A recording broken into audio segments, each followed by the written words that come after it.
Hello, ladies and gentlemen. Welcome to the United States Challenger League semifinals for the closed qualifier bracket. My name is Uzu. Alongside me to my left here is going to be Razors, and this match specifically is going to be for Challenger League in Stage 2.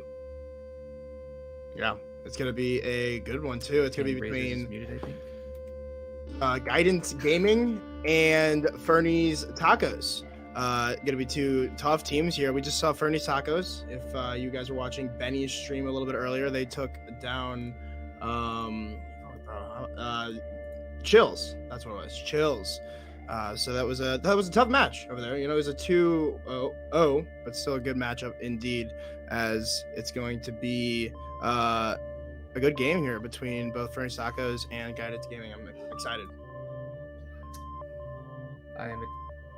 Yeah, we can look over the map bans real quick just to get you guys situated with what the teams banned. So, for Clubhouse, that's going to be our first game, or our first map of the evening between these two teams. Then we'll be heading on over into Cafe, followed up by Consulate as our decider. So I want to see all three maps be played out here, because the last game we casted was a pretty swift 2-0 between Yer and Built Different, and that game, as far as I'm aware of, is still happening right now. I think they might be on a third map right now, so I'm really curious as to await the results for that matchup. Yeah, that was definitely a good matchup earlier today. But Guidance Gaming, Fernys Tacos, like you said, we're starting on Clubhouse, which was chosen by Fernys Tacos. They actually just played Chills on Clubhouse, and they won with a score of 7-4, I want to say. I don't remember exactly. I don't know if I can even go back and look, but I believe it was 7-4. It was a good for them. But we're gonna get right into Clubhouse, get things right underway here, ladies and gentlemen. Fernys Tacos, Guidance Gaming. This to go to Challenger League, to qualify for it, along with the winner of Built Different and Ape. Yeah, it's crazy because a little bit of backstory for some of the players on Guidance Gaming, particularly Arrow. He made it with the Favelas last stage, and then he got dropped in place of Carnage and Abunai, along with the addition to drop Thumbus, because Thumbus had some IRL commitments that he wasn't able to keep going along with. So unfortunate for Thumbus, but Arrow, in my opinion, I don't know if he was the right choice to be dropped, but he made it once, and he has another opportunity to make it here again. He's just got to get past the daunting task of beating Fernys Tacos here, win 2 maps, and he makes it back to stage 2. Standard ban so far for Clubhouse. We got the Maverick, Thatcher on attack, typical. Then the Kaid to counter the tricking that would be going on with the Thermite, Ace, and Hibana in play. I assume we might get an Intel operator, maybe Echo, Maestro, or a Valkyrie here for the 4th and final land. But no, it'll be the Mira. So going to be playing without her this map, Clubhouse. She is a strong operator, I'd say, for Clubhouse, definitely. So good on for Guidance Gaming to take her out of the game. Yeah, and if Guidance Game was paying any attention here to Fernys Tacos, which was over on twitch.tv/BennyOwlGold, you would have been able to have seen that Fernys Tacos just came off of this map. So Guidance Gaming, if they were doing any kind of watching on that stream just about 40 minutes ago, then they'll have seen the strategies to come out here for Fernys Tacos. So hopefully they have done some, but there's going to be no Jaeger, no chance of denying any kind of projectiles here. So this is going to be very interesting. The Arrow is switching away from the Jaeger into a Vigil. I'm curious to see what Guidance Gaming is going to do with the setup. Possibly they're going to have both Arrow and Boji on a roam, maybe. That at least seems to be the decision here. And it looks to be a roam game is going to be coming out here as well, because you'll see B-Dog reinforcing the jacuzzi walls. Given that he is on mute, he'll most likely jam that wall after he's done reinforcing it. Marmalade has gone ahead and reinforced off dirt. And they've also opened up the hatches here. So if Fernys Tacos catches wind of this, I don't know if they have, but then they can possibly just go for a rush straight down blue, flood the bomb site, take it the 5v3 on the bomb site, and see what they can get away with.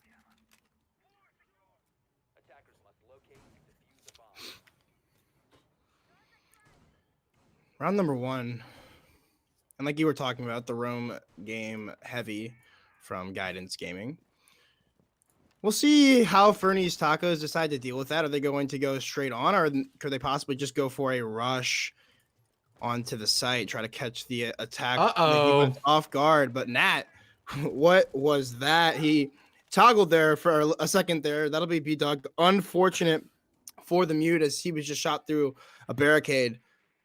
I mean, good timing, I guess, for Nat, but more unfortunate for B-Dog as he will be sitting the rest of this round out. Only 45 seconds in.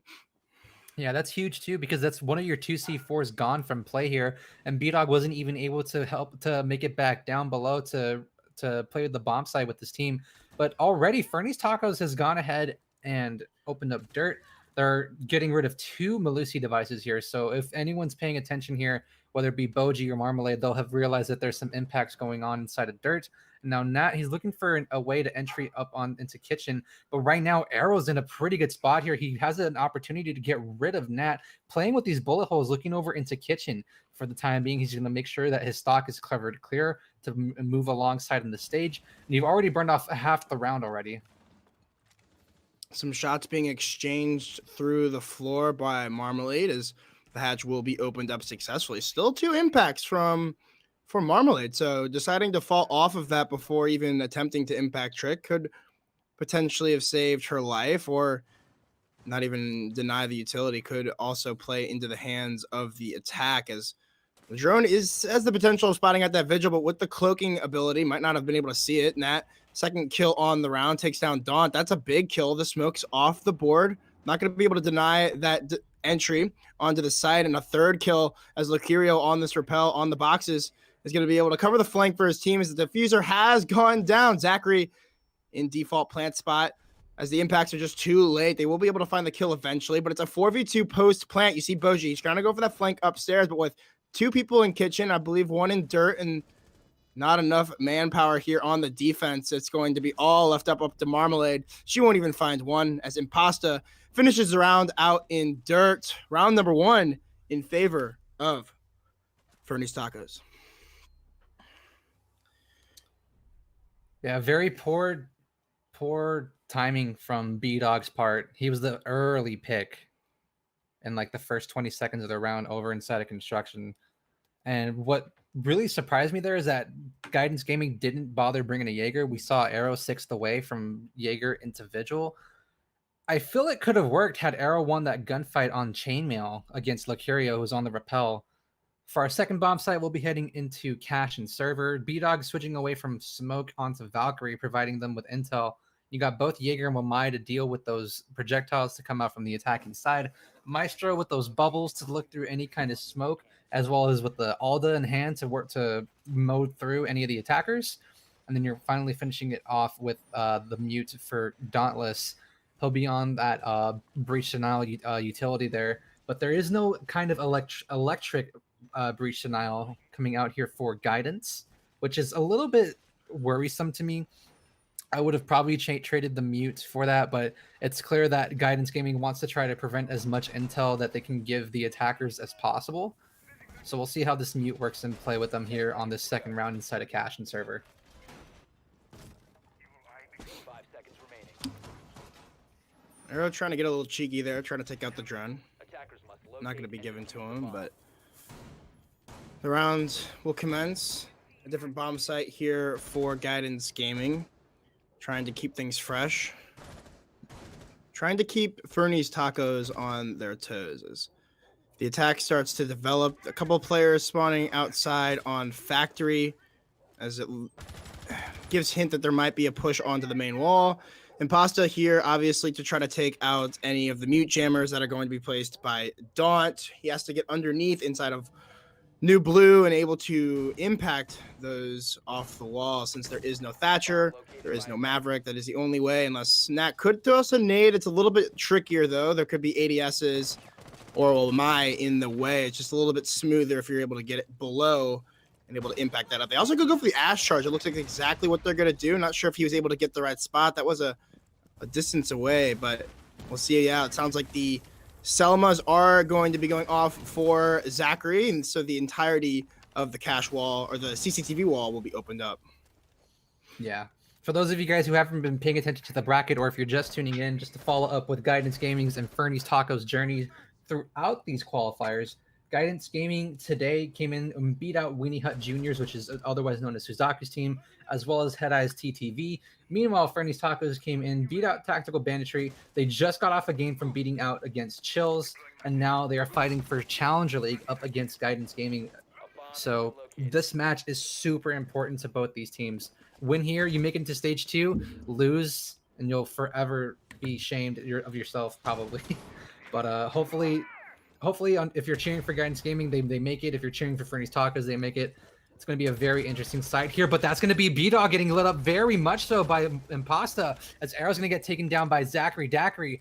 5v4 here with B-Dog on very low HP. He still has a C4 in hand, as well as Dauntless, so they need to be careful. So Guidance Gaming really needs to be careful for how they progress with this defense. Meanwhile, the attackers are sitting good here. They have B-Dog on very low HP. They have all of construction, all of cash, and all of server cleared up. Now Dauntless is trying to make his way over into cash to try to protect the bomb site. But there's 40 seconds left to go. The attack still has to make their way on into the bomb site to execute this. You've already got Nat sitting inside of construction. Dauntless, however, is going to be able to pick off Lucario. Down goes your Ash player, but this nade should be enough to get rid of Dauntless. But the ace here is trying to get some room here, as Impasta is going to fall here at 3v4, advantage in favor of the defenders. But there goes Zachary, able to take care of B-Dog. Yeah, just about 20 seconds left, and we're at the even man count here.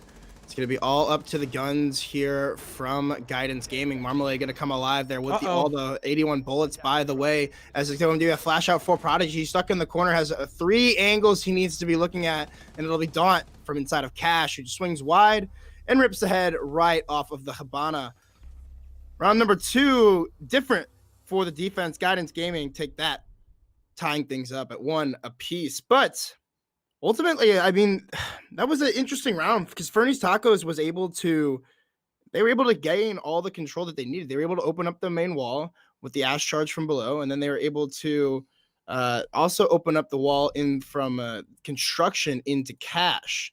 So I'm not really too sure how they ended up losing that round. I mean, the guns coming alive from Guidance Gaming obviously helped, but overall, that was Fernys Tacos round to lose, I think.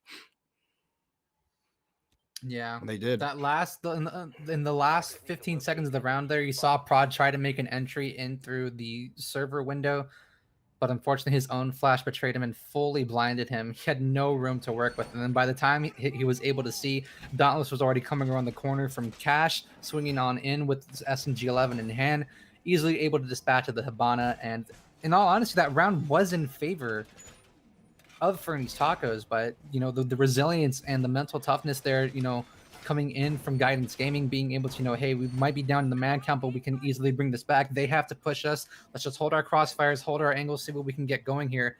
And they were able to come out victorious, giving us a 1-1 scoreline. So the last time we were here, we did see Arrow switch away from the Jaeger. He'll be doing so again here. It's nothing different coming out on this bomb site from Guidance Gaming.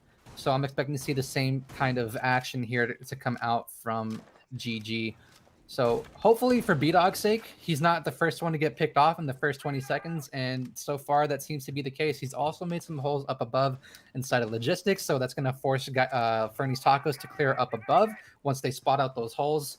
And I'm really curious to see how Arrow and B-Dog can hold up top, as well as Boji. So this is just a duo roam from Boji and B-Dog, excuse me. I think Arrow's just solo roaming here on the first floor to clear out anyone that might be trying to push him. That's a weird spot for Melusi because there's nobody playing that. The door is barricaded off in dirt. You're literally just giving that away to the attack.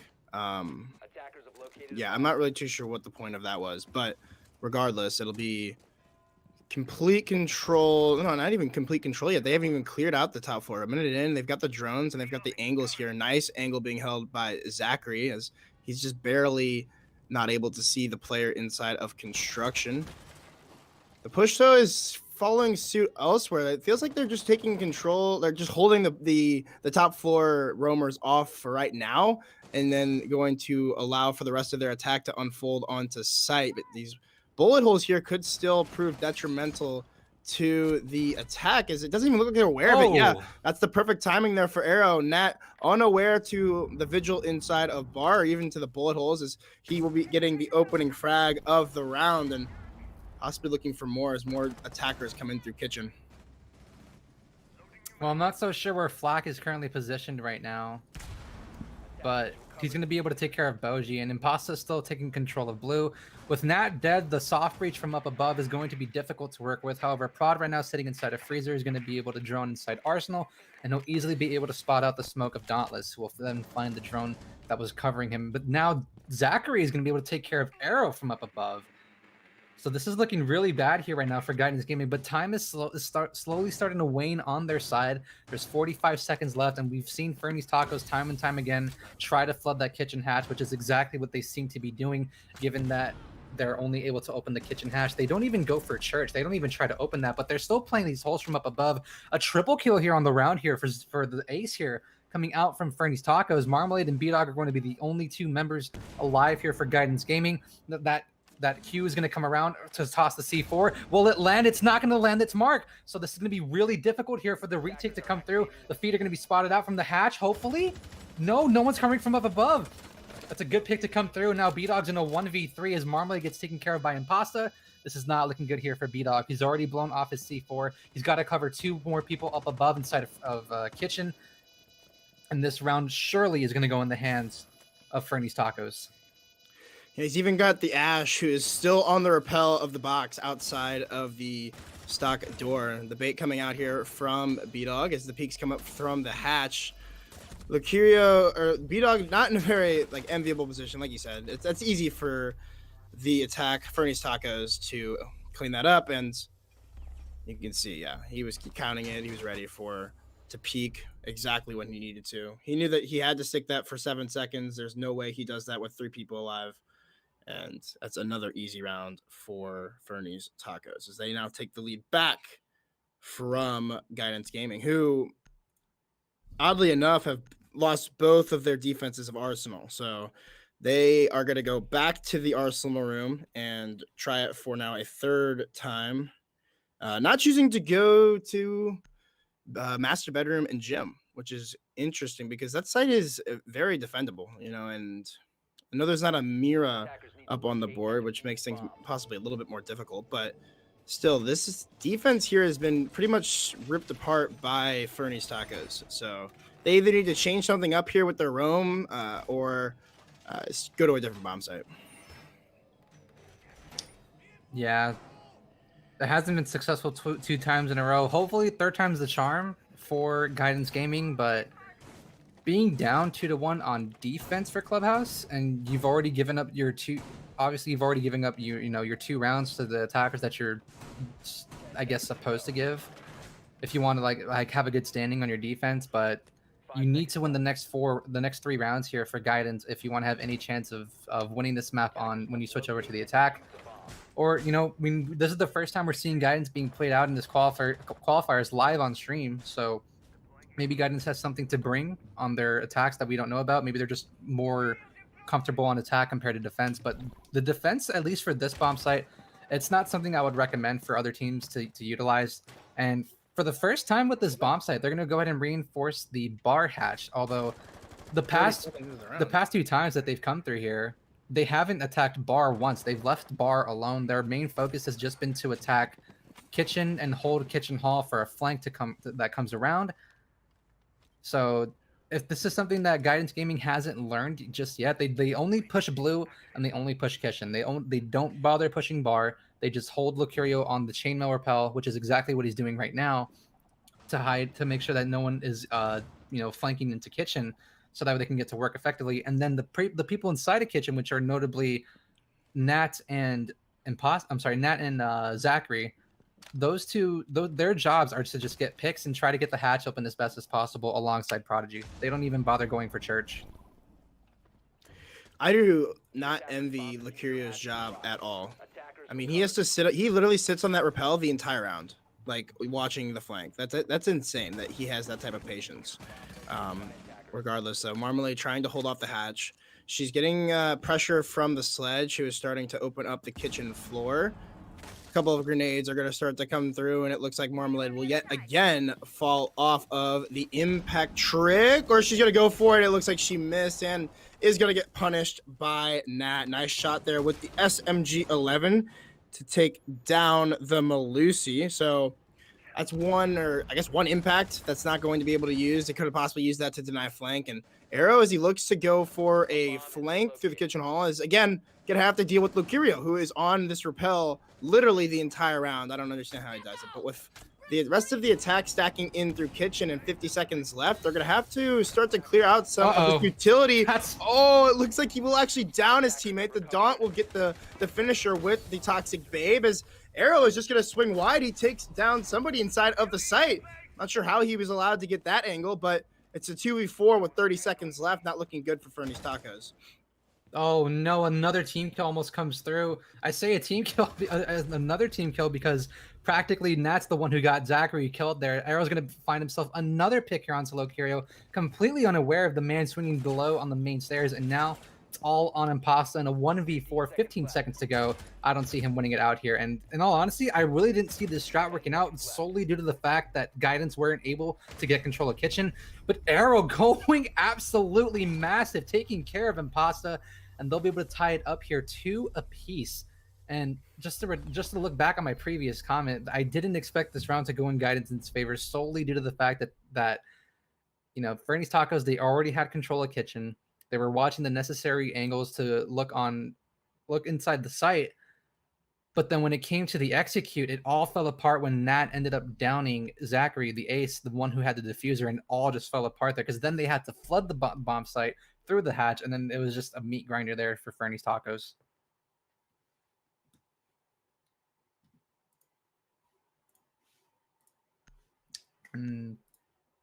I think your mic like might be on mute. Let's look. No, I was just thining. No, it looks like the third time is the charm for Guidance Gaming on that site.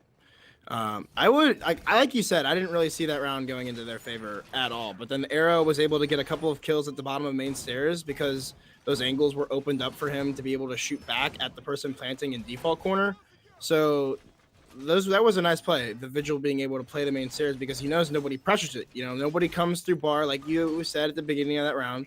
Nobody pressures the main stairs, so the Vigil is allowed to play there uncontested. And that's totally on the side of Fernys Tacos. I mean, that's the downfall of just having your Ashe sit on flank watch the entire time. You don't have that extra man to pressure the defense and try to take them out of their spots that they're holding. Because with that angle on the main stairs, you can't plant default. You can't drop the hatch, and then the Toxic Babes obviously doing their job. An excellent defense from Guidance Gaming, and a great counter to the way that Fernys Tacos was playing. They were on a heavy roam to begin the first 2 times they defended that site. They decided to come back. They reinforced the bar hatch, and they play the main stairs. So ultimately, great adaptation from Guidance. So now Guidance, all they have to do really to sit in a comfortable spot is win these next 2 rounds. And with the bomb site currently being up above, I believe it's CCTV if I'm not mistaken. And Lucurio right now, he's going to be posted up outside of the front door alongside Nat. B-Dog looks to be in a prime position here, but for an unfortunate reason right now, that window is not going to be prepped. But Arrow's going to win the gunfight regardless. Swinging in from the lounge door, he'll take care of the sludge. This is going to be huge because that soft destruction and those nades will be rendered useless here for the remainder of the round coming out for Fernys Tacos. And now Arrow possibly looking to fight for a second one, but he's just going to be watching over towards the garage walls, trying to see if he can find another pick, possibly reposition himself and look over into stocks. And for the remainder of this round, Guidance is currently in the driver's seat because once the planter starts to go down, it becomes an effective 3v5, and at that point, it's very tough to win as an attacker. 100%. And now with only half the round remaining, it's going to get even more difficult for Fernys Tacos. They do have the main wall open up, which is a positive, so they can apply pressure from this angle, but they still have to deal with the player inside of garage if they want to try to plant on the server rack, or they're going to have to switch up their push to push through construction. As Zachary starts to use his last Selma on the lower panel of garage, he's going to start to give away the push. So they're definitely not going to be going for construction as they don't have any more hard destruction. I guess they do have 3 pellets actually on Prodigy, so they could potentially still go for that kind of push. But with relieving that pressure from garage, at least lower, is going to be giving them a little bit easier of a time as they try to make this push happen. Zachary clearing out the ADS.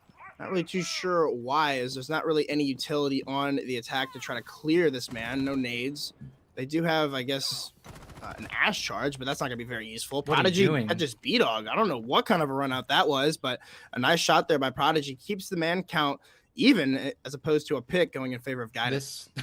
This is not looking good here. There's less than 20 seconds, and they're trying to deal with the Wamai sitting up above on the Raptors, but they down him regardless. All of a sudden, Marmalade and Daunt are the only ones left here as they down Locurio. 2v2, and they have to get this diffuser down. Locurio being down here, one member is on low HP, and there goes Marmalade and Dauntless, able to win the round out here for Guidance Gaming. Round 5 going in the hands of GG. Now that puts them up 3-2 here versus Fernys Tacos.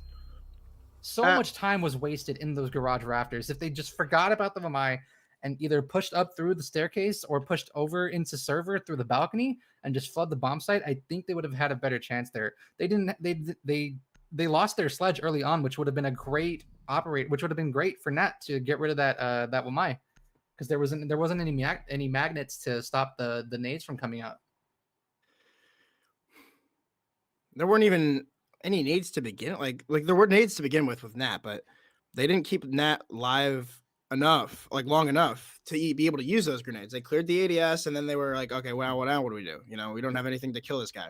We don't have any Capital. There's no Capital being brought by the attack. The only set of grenades that's being brought is Nat. So the only player that can really clear rafters effectively without having to without having to walk up the stairs and risk losing the gunfight to the Wamai playing there is the sledge. So I mean, that's why that round took so long. They had nothing to clear him once they lost Nat. So it was a pretty easy round for the Wamai, and a great round from Guidance Gaming as they are now going to look to put the trifecta together. The 3 bomb sites in a row as they will be going over to gym bedroom, and they're gonna be going for that roam that we see so common when we see this site. We see players playing inside of the cache with these reinforcements as an impact. They'll be able to impact trick these 2 walls inside of the red stairs and inside of the CCTV room. So we'll see Arrow try to defend this off. We saw this, SSG runs this. I mean, a lot of teams run this. All right, this is very common.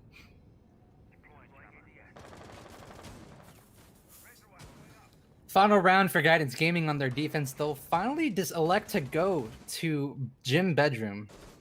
And they've got an extensive hold over in the cache side, and Dauntless, it looks like he won't even be able to get rid to stop that mute jammer from working, as I believe it was Prod that got rid of the castle barricade there. I don't know. I heard Habana pellets popping off, but I'm not exactly sure where they ended up going. It looks like they're starting to make this attack onto the jacuzzi balcony. Obviously, they've got Impasta out here to try to deal with any castle barricades that might be blocking the bandit batteries. And Man. But Arrow is just going to wide swing. Nobody watching that angle. It's an easy kill for the Malusi. I mean, that's a huge pick taking down the Zofia. I mean, they do have the Ash still, but actually, no, they've already been able to open up this wall. But what? Marmalade just sitting right in the rotate hole. Is able to take out Zachary, or is able to take out what is happening? Kill. I don't know what's happening anymore, honestly. This is just a utter, I don't know. A minute and a half. There's only 1 person left on Fernys Tacos, and nobody has lost a single point of HP on Guidance Gaming. So this was a terrible round for Fernys Tacos. I mean, Prodigy is probably just going to sit here and bait for the rest of the round while they try to talk about what they're going to be doing now on their defense, because at the end of this round, it's going to be likely 4-2, and it'll be the swap of the sides. I just want to point out something here is that there are 6 active drones coming out from Fernys Tacos. Not one Wow. of them was used to drone out the mute sitting inside a bathroom. B-Dog's gonna get the final pick onto Prodigy. Guidance Gaming rise up 4 rounds in a row. I'm sorry, 3 rounds in a row. And they are able to stick it to Fernys Tacos on their defensive half and walk away with a lot of momentum on their side. If Arrow keeps shooting the way he has been, as well as B-Dog, this is going to look really grim here for Fernys Tacos. And I'm not so sure if it's just because of the fact that Guidance Gaming were watching Fernys Tacos, how they were attacking on Benny stream, or if it's just just the fact that simple things aren't being watched. I think it's just a combination of both, because first off, there's no one on Fernys Tacos watching the swing from server over onto highway. That's the first big problem. The second big problem is the droning. That there's hardly any droning, hardly anyone getting any intel. Your Ash has both of her drones alive. It's, I don't know. It's just very it's very questionable to see that happen, especially since that round, it looked like, they had something going for Fernys Tacos. They could have put this at a 3-3, but then you have the ace tossing the smokes. Nobody drones bathroom. Nobody drones anything in the hallway there. They don't bother opening up the castle barricade. It's just a nightmare situation there for Fernys Tacos, and Guidance Gaming are able to pick up on their mistakes and win out the round. Oh, I said B-Dog earlier, my bad. I meant to say Dauntless. Dauntless has really been stepping up here, 6-2. But B-Dog was able to get the final pick that round as well. So, everyone on Guidance has been stepping up here for their team. And hopefully for them, it translates on attack. And looking at the defensive side of things right now for Fernys Tacos, they've only got 2 C4s with Prodigy and Zachary. So your Valkyrie and your Bandit are the only ones here with Nitros, because you're also bringing up a Mai and a Smoke. And you got the Valkyrie for intel. So I don't know what kind of push Guidance is going to do right now. Normally the push is to go through server and open up that wall. But as of right now, they've gone ahead and opened up logistics, and this is going to be looking to go for a cash take. Definitely looks like that. And that's not something you normally see right off the rip. Normally you see them try to attempt to get the main garage wall open. We're also seeing a Thermite and a Habana combo. Not the typical ace that we saw get brought by Fernys Tacos. So gonna be going for that standard. I like the standard. I like Thermite. I'm your typical Thermite main, so I was kind of sad when they brought Ace into the play. But regardless, it looks like Arrow is gonna be tasked with clearing out the bottom floor here, as they need to do that if they want to try to get those batteries off the wall into construction. Nice shot there with the impact on Zofia. He'll be able to allow the wall to be opened up. Only a minute and a half gone as well, and this attack in through construction is just looking very strong, but there's still players below. I believe there's a Nitro Cell on Prodigy. I'm not sure if he's below or not, but there's also the one on Zachary. I know for sure that he was below, so they're gonna have to be careful of where they plant inside of cash, as the entirety of the floor is destructible, and they're gonna have to jump up on top of a bookshelf or something. Zachary, though, he will find the first kill, and he will persist downstairs. That'll be Arrow, the player tasked with trying to go get him, will fail, as that's gonna be terrible now for Guidance Gaming as they try to make the rest of this attack happen onto site. You have so many drones available here for Guidance Gaming, but Imposta's gonna be able to take care of Dauntless either way. Down goes the diffuser. Another pick here onto Marmalade, and a fourth here for Boji. All of a sudden, B-Dog stares down the barrel of a 1v5. No one is droning on Guidance Gaming. No one's trying to find any intel. And this is looking really bad here for Guidance. Unless B-Dog can find the next 5 great picks. He'll find 2, though. Onto Lacurio and Imposta. He's got 3 more to find in the next 18 seconds. Can he do so? He's got to worry about Prodigy currently sitting inside his server. Nat, who then hops in as well to assist him. And he's got 1 currently on the red staircase. As he swings on in, Nat is going to be able to take him up and clean him up. Fernys Tacos win their first offensive round inside a cash and server, and they'll be most likely heading down into the basement for their second bomb site at a 3-4 split here now for Guidance Gaming. I think you hit the nail on the head perfectly, like in round number 6 when Guidance Gaming had that flawless round when there was no drones. So there's still 8 drones alive uh, for the attack. I'm thinking that the drone game right now is just not where it should be for both of these teams. I mean, luckily for Fernys Tacos, they don't have to deal with that anymore. But now Guidance Gaming, that's their first round on attack, and they still had a lot of drones alive towards the end there. So just not gathering that intel and then having to leave your player in a 1v5 situation is just not, that's just not a good thing. You can't let that happen. Just a quick update for y'all. Ape has qualified for stage 2 of the United States Challenge League, beating out Built Different in the score line of 2-1.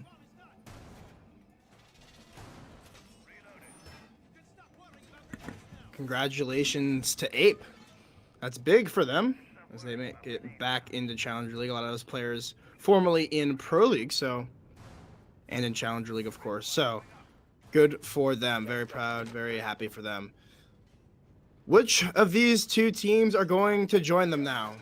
The last 2 remaining, the last 2 with a chance at that Challenger League spot.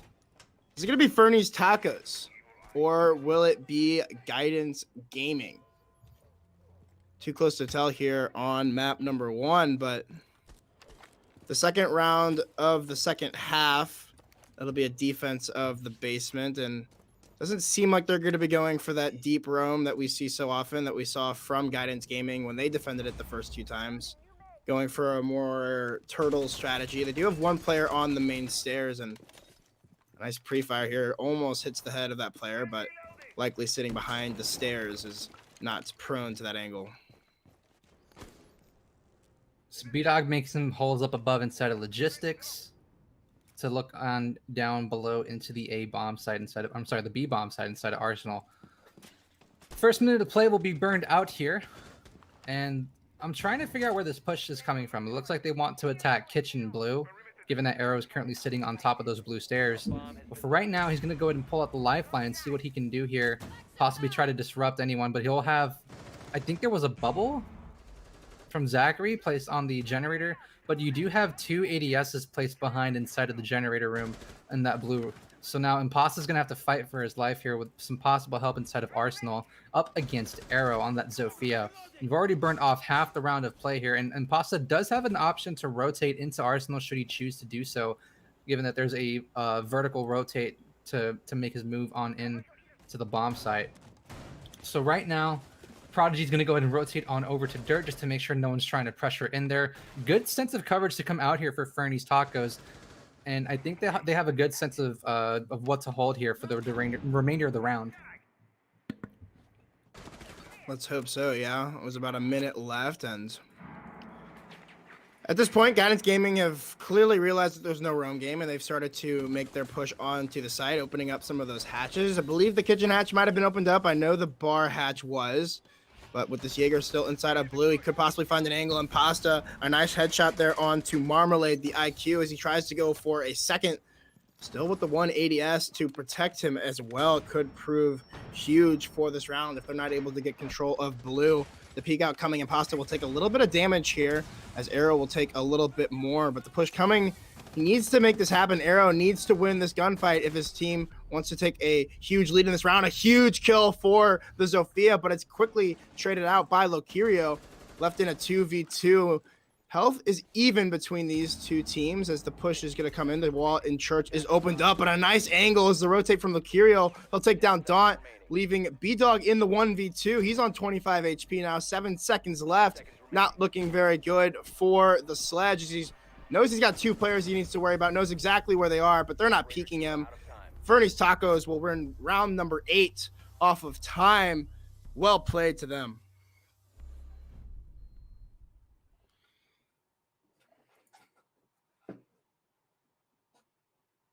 That round looked like it could have gone any other way. I honestly thought that once Guidance Gaming started to get those frags, they were going to start to get that plant down, but they just didn't have the proper positioning to go ahead and situate themselves to go for a proper execute after they got those picks. And Daunt dying there was a really big factor in Guidance Gaming losing that round. So it's now 2 in a row here for Fernys Tacos. evening things up at a 4-4 split. You got Prodigy switching away from Intel into Clash, so no Valkyrie will be coming out for this round here for Fernys Taco's defense. And we'll be moving into Gym Bedroom, given that they've already won Cash and Server, as well as down below in the basement.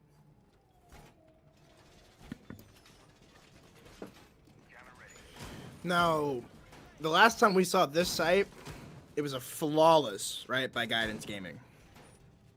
So, I don't expect it to, I definitely don't expect this to go flawless again. I hope not, at least. But, this is supposed to be the site, like the attack is supposed to win. So this, hopefully Guidance Gaming are able to kind of pull what they've learned from these last 2 attacks onto the defense of Fernys Tacos, that they change something up, and hopefully they're able to reflect that in this round, as they need to before this starts to get out of hand for them. You know, this was Fernys Tacos map pick, so it would make sense that they would take this, but I know Guidance Gaming surely don't want to give up map number 1. Yeah, I don't think they would either. I don't think both these teams would like to take a win here, but obviously there can only be one winner at the end of it all. Arrow going to go ahead and start things up by opening into Server. He's going to have to deal with Prodigy's Clash, currently situated inside of Cash and Server. I thought Prod was turning his back to get shot, but oh man, that gave me a big heart attack right there. Oh boy. But that's not what's going to be happening here. Prod is still going to be sitting inside of Cash, trying to impact Trick with Locurio here. But Prod is the one that's going to have those impacts. But B-Dog, what a shot through the floor. Oh, wait, no, never mind. Where's B-Dog? Oh, B-Dog's outside of Server. Arrow's going to be able to take care of Prodigy, who's just running in circles here, trying to fight for his life. But down goes your Jaeger, down goes your Clash. A lot of that crowd control will be gone here. And now it's a 5v3. For the attacking squad of Guidance Gaming. Yeah, so definitely not the flawless round we saw from Guidance Gaming. Oh, this could be huge. He hears the rappel, and he is going to have the angle. What a headshot there from Nat to take down B-Dog.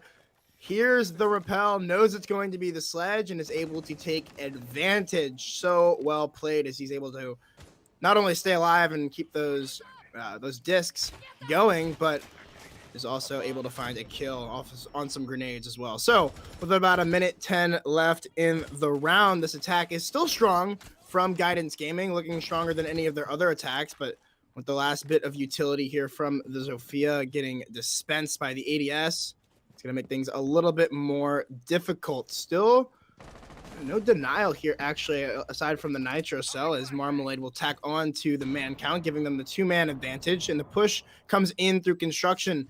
This bulletproof camera providing a lot of intel for the defense, but the Nitro Cell will just miss as the attackers are aware once they hear it rip. With that inside of CCTV, it's not going to look good. No, Marmalade is able to cut that flank off, but Imposta finds 2 before Arrow can finally shut it down. The first attack victory here for Guidance Gaming as they take round number 9. I honestly thought Imposta was about to just swing a massive, big 3K onto Arrow's head right there because he looked the right way. Oh my goodness. If he won that 1v4, there's no telling what would have been happening. Oh my God. This game is really close between both of these teams. And you know, something I just realized right now with PogChamp losing earlier today, Prod will miss his first CL season since transferring over to PC last year or a year and a half ago. That's crazy, bro. And there's a potential new Prodigy to rise up and keep the name Prodigy going through into CL should Fernys Tacos win this series. So I'm curious to see, if he's rooting for P Prod here. I'm sure he is. But I don't know. It's close, you know. It's definitely too close to call on map number 1, and these two teams really battling it out. You know, the definition of competitiveness, what we want to see for the team that does make it into Challenger League. We want to see the best. You know, we don't want a low tier team inside of Challenger League because that's not entertaining whatsoever. So these two teams really want to prove their worth, and prove to everybody watching that they deserve to make it there. So Locate and defuse a bomb. we'll be seeing yet again the cash defense, as it looks like we're going to be seeing a construction take once again, just based off the spawns here and the operator choices from the attack. Zachary going to play underneath. He has the nitro cell yet again, and I mean, we saw him play here last time, and he was able to get a kill, maybe 1 or 2, I think. I know he was able to get 1. I'm not sure about the second, but he was able to do a lot of damage from underneath. Last time we came to this bomb site for Fernys Tacos, it was Fernys Tacos who ended up victorious, and it was B-Dog who got himself into a 1v5 unfortunate situation. But hopefully this time things are different for Guidance Gaming, and hopefully they're able to progress and attack into the bomb site with a little bit more ease. Unfortunately for B-Dog, he wasn't able to get rid of that mute jammer. Arrow's gonna have to do the work for him. And first minute of play has already done and dusted. So Arrow's looking to make a rotation here. I'm not exactly sure where he'll be going to, possibly over to the main side of things. I'm really curious that Guidance don't attack the server side at all. And if I remember correctly, I don't even think Fernys Tacos really attacked that side. Oh no, they did. That was their main source of They would open up that wall, but then they would come over here and attack on the opposite side. Yeah, the common thing to do for a lot of these teams is to open up server wall and then open up the construction wall. But I don't think Arrow was able to get rid of that mute jammer because you can still hear it ringing through the wall.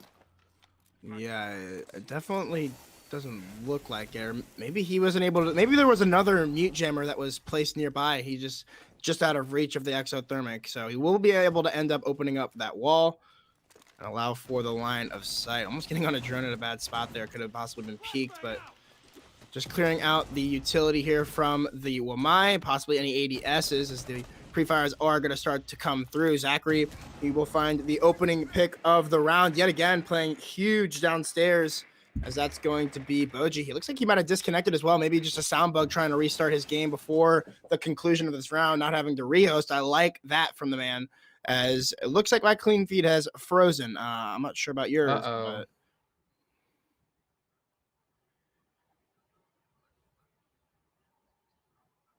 Yeah. So this round looks to go in the favor of Fernys Tacos, given that it's a 4v5, and it looks to be that's going in favor of Fernys Tacos, but we just suffered some technical difficulties. Our feed has crashed. That's from our observer that's providing our intel to us. But we're trying to get things figured out right now, trying to see what we can do. And we seem to have lost connection to the game, so we don't know how that round is ending out. I'm terribly sorry for what just happened. Yeah, we will have to, I mean, obviously try to. Looks like we had a problem with the clean feed. Okay, so that's okay. So that's good. At least we're not disconnected from the game. So definitely need to try and get the clean feed back to working. So we will get that for you guys momentarily. But I mean, like you said, that round does look like it was going in favor of Fernys Tacos. The time was on their side. They still had some toxic babes and some nitro cells, and they had control below as well. So actually, we got our new clean feed, so be able to bring yourself right back into it. It looks like it was a win. Oh no, it looks like we want to rehost. Okay, so yeah, because Boji ended up lagging out. So okay, perfect. Yeah, we're just trying to figure things out right now. I'm not so sure who ended up winning that round. I think it might have been Fernys Tacos. Yeah, because it was 5-4 at that point. So Fernys Tacos must have won that round, and then so yeah, it's 5-5. Yeah, so we're restarting 5-5. Yeah. So go ahead and put that down in my notes, bro. Yeah, with the 5v4 in a situation like that, with losing Boji like that, that's tough for Guidance to come back and physically win that round, especially since they weren't able to get I don't even think they got the construction wall open, or did they? They did get the construction wall open. Air was able to take the mute jammer off, and Fernys Tacos, but Fernys Tacos was, I mean, still somehow able to win the round. I mean, obviously we weren't able to see it, but they did win that round. So, like you said, we're at 5-5, and it is going to be probably a church defense from Fernys Tacos as they, I mean, they just lost their cash, or they just won their cash. They just lost their bed, and the church is going to reopen for them. So it's likely that we see them go down to church and run that same defense with the Maestro, the Malusi, the Jaeger, the Smoke, and the Wamai to go for that heavy anchor on the site. We didn't see them go for a roam game, so I would assume that they're going to probably do the same thing again and give that top floor and second floor over to Guidance Gaming. Yeah, we're just getting our round history situated right now. I think we've got everything. No, we're only at the 4th round right there. We'll have 9 rounds to go through on that match history. But yeah, so far it's been a very close matchup. I think both these teams really have their work cut out for them. They're fighting inch for inch, and there's been quite a number of mistakes on both sides with their attacks. And in all honesty, it's really coming out from the lack of droning. Oh wait, Benny, no, we got to do. We're only on round 9 for the match history. We're going into round 10. No, that was round 10. Oh, that was round 10? Yeah, that was. Oh, okay, my bad. Yeah, I can't count. Math is hard. Yeah, but you know, I think a lot of the issues with both these teams for their attacks is just the lack of droning and the lack of intel that they're not able to receive, so to speak. And it's just really hurting, because I mean it's obvious that you know, if you don't have the intel, then you can't win those rounds. But I don't know, what are your thoughts heading back into this rehost, Razors? I mean, what I like I said, I expect to see another anchor defense here from Fernys Tacos. I expect them to win this round and send us to match point, because I mean this was a pretty successful defense for them last time around. So for their sake, I hope it is again.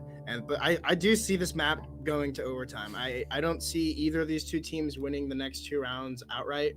I see it going both ways. You know, I see Fernys Tacos maybe taking this round, Guidance Gaming the next, or vice versa. So it's definitely a close matchup here, and I think it's everything that we expected in order to get into Challenger League. But enough of us talking. Who cares about us? You know, everyone is here to watch these two teams, Fernys Tacos, Guidance Gaming. Let's go round number 11, 5-5. I'm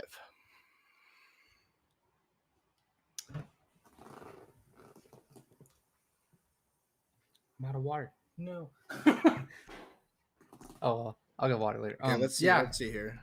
So different setup. It looks like they're, unless they 6-pick the castle to a Maestro. Nah, the bandit. It's gonna be the church defense. Okay, so they have a similar lineup. They've got the Wamai, the Smoke, the Jaeger, the Malusi. The only thing that they're switching here from the last time they defended church is that bandits. They're going with the bandit instead of the Maestro. So likely that they're going to be trying to bandit trick maybe the church wall to try to deny that. We did see Daunt open that last time around, and that kind of provided a little bit of difficulty for the defense. So maybe if they're able to trick it this time around, it might solidify that defense even more so.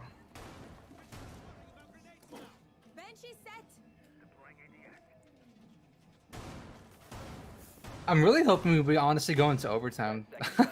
I don't know. I just like it when matches are just like very like they grind it out, and we need like almost every round. It just makes for the most, like, you know, heart pumping nonstop action matches that happen. But Guidance have really been putting up a fight here versus Fernys Tacos, and I'm not so sure what like the public's opinion is heading into this matchup. But in my honest opinion, I think that I honestly thought that heading into this match, I think Fernys Tacos might have had the edge, because, well, actually, no, I'm sorry. It would have been Guidance, because they had, you know, a tougher side of the bracket heading in here. And, they were able to beat out Suzaku's team. They were able to beat out Head Ice TTV, which had some XCL players. So Bomb located by attackers. I'm really happy that both these teams are they're on even playing field. 100%. And as this round is about a minute underway, the entirety of the top floor has been cleared out. They've cleared out the second floor as well. They know that all 5 defenders are on site. They're on this basement floor. Impasta being the closest thing to a roamer, also maybe Prodigy, they're like less than 5 meters out of the site. So not much of a roamer to say the least, but still there's going to be the utility dump coming out here from Guidance. As it doesn't look like they want to go for an Arsenal take. It looks like they're going for Church solely, as we are going to see the drop in through Moto momentarily. Prodigy could possibly prove to be detrimental to this attack. As look, he might have a bullet hole or punch hole. Zachary is going to be the first death. No. I'm not sure what happened there, but that's just unfortunate. Hopefully he's able to get it back, or we might have to go into another rehost. But I mean, a minute left. The first pick, I guess, goes to Guidance Gaming. So it looks like Boji's just keeping his drone there in the middle of the rotation, just trying to give intel onto that Wamai right there. But with that jump coming around, Nat should be able to find where that drone is coming from. And it's unfortunate for the defenders here, because now they're in a 4v5 with 45 seconds to go. You have Dauntless with the diffuser. Great shot onto Impasta. We'll see you later, Jaeger. Now he's got 40 seconds, a 3v5 here, as a wide swinging Malusi should be coming in, but Daunt is there for the frag onto Locario. Now a 2v5 here for the defending squad as the Malusi charge, but fortunately for Daiquiri, he's able to return. The plant is starting to come down. Great shot here from B-Dog, great coverage, and now Prod is in a 1v5 here. No, not even a chance. It's going to be a great round to come out here for Guidance Gaming. Prod falls, and now it is 6-5 match point here in favor of Guidance Gaming. What a round there from Guidance Gaming. I mean, unfortunate that there was a disconnect on the side of Fernys Tacos, but I think regardless of the disconnect, I think that was going in favor of Guidance Gaming. They just look so strong, and even Daunt on the Thermite getting those 2 entry kills, that was huge for the confidence. Whenever your Thermite goes huge on the entry, it's a good round. But also, it's going to be match point here for Guidance Gaming, as they're going to be going on to their next attack of Church. Fernys Tacos not wanting to switch things up. They have every single bomb site available to them. They could go to bed, cash, or Church, and they decide to go back to Church. So we'll see if if it's going to work out better the second time in a row. But if Guidance Gaming are able to replicate anything from that last round, I think that map number 1 is going to be going to them.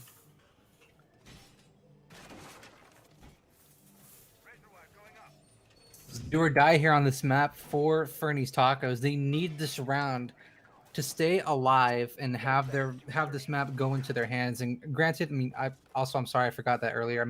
I did say that this was Fernys' map pick, but this is actually Guidance's map pick as I look back at my notes. And if this map, obviously it's Guidance's map pick, and they're looking very strong here, sitting at a 6-5 scoreline. But both these teams have been back and forth. It's hard to say who's going to come out on top, and they look to be they've looked very good all qualifier long. They looked good last week on Saturday. They've looked good here, obviously, to make it through to the semifinals and trying to fight for that Challenger League spot.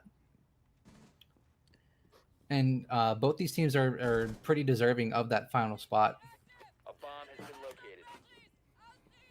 I would agree 100% with that statement. And I mean, it's really a toss-up about who's going to win.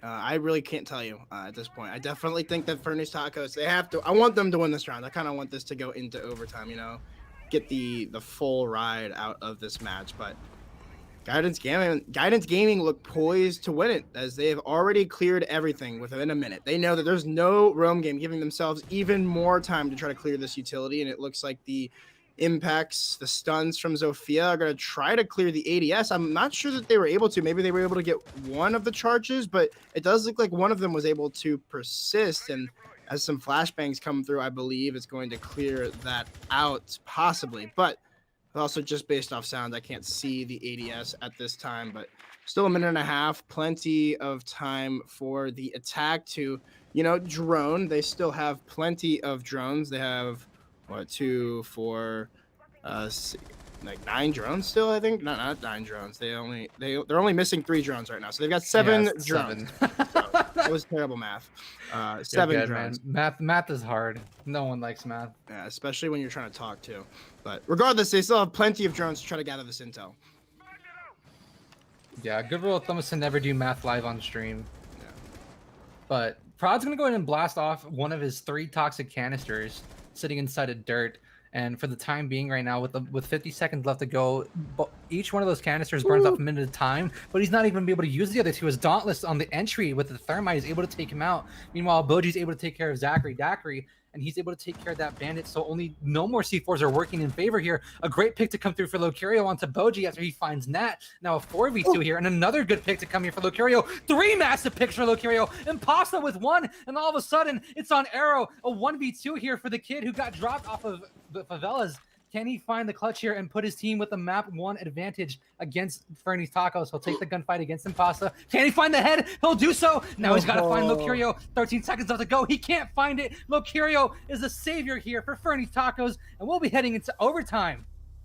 What a play there by Locurio, and what a play, an attempt at a secondary clutch from Arrow, as he was almost able to win out that 1v2, but the plays there from the Malusi of Locurio, I believe it was Locurio, right, on the Malusi, or was it his teammate? Locurio on the Malusi. Yeah, bro, like that was insane plays from Locurio, and able to single-handedly really bring that round back, able to find the nice 2-piece, especially there towards the end. But overtime, and it looks like it will be Fernys Tacos starting on attack, as they were able to pick the starting side, I guess. I'm not because Guidance Gaming, they chose the starting side. So I think they wanted Fernys defense on this map for overtime. Okay. Should it go to overtime? So everything's right. It's just that next map that it'll be Fernys Tacos starting on attack, and then they'll be starting on defense in overtime. Should it get to overtime on Cafe? But that's for when we get to Cafe. And in all honesty, Arrow going massive in this matchup, almost winning out that 1v2, getting so close, just not able to find the right spot to place his crosshair against Locurio. And in all honesty, that round could have been preserved if they just droned. They had enough time to drone out Arsenal, figure out where Locurio was hiding, instead of pushing 2 people 1 by 1 into the rotate hole, and it just gave up everything there.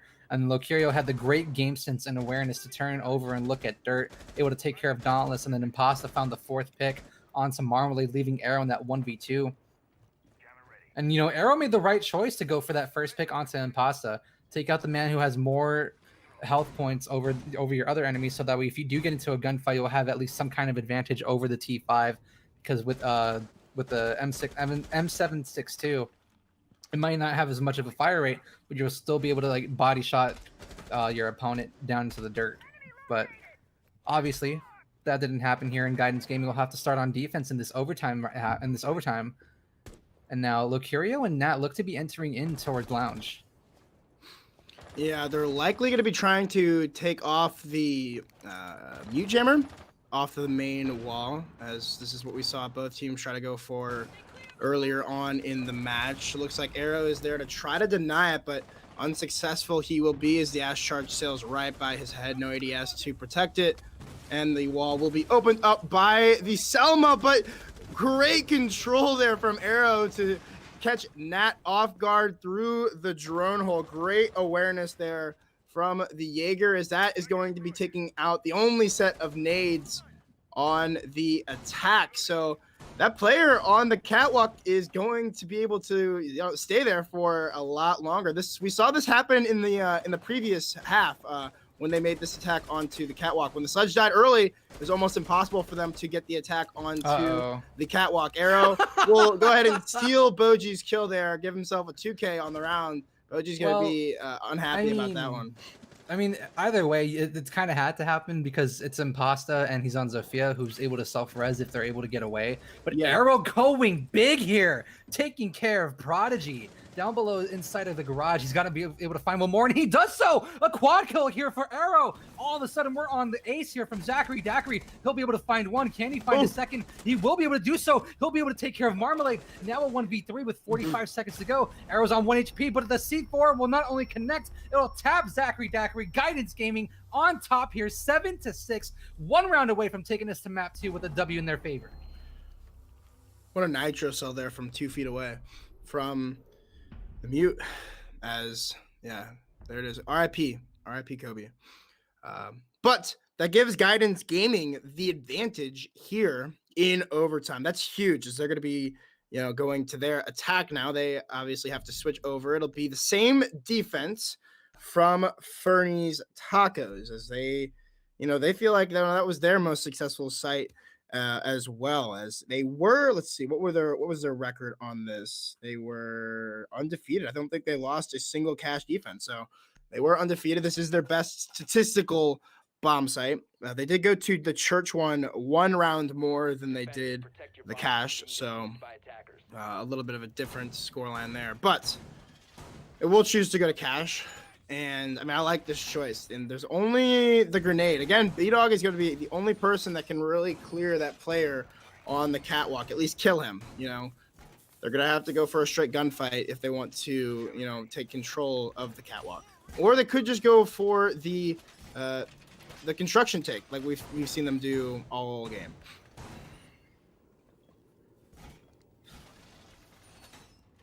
Guidance Gaming really got to they really have to start feeling the pressure here, because they don't want to have a chance of having to defend another round. They just want to get this over with and head into map 2. And one player that's really surprised me a lot this series has been Dauntless. He's not a player that I would have normally have expected to be this not this well in the frag department. Obviously I expect him to pick up a couple frags here and there, but not this hard as Thermite and Smoke and Mute. So Guidance Gaming has really been putting in work here, and at least since the rehouse, it's mostly just been Arrow and Dauntless.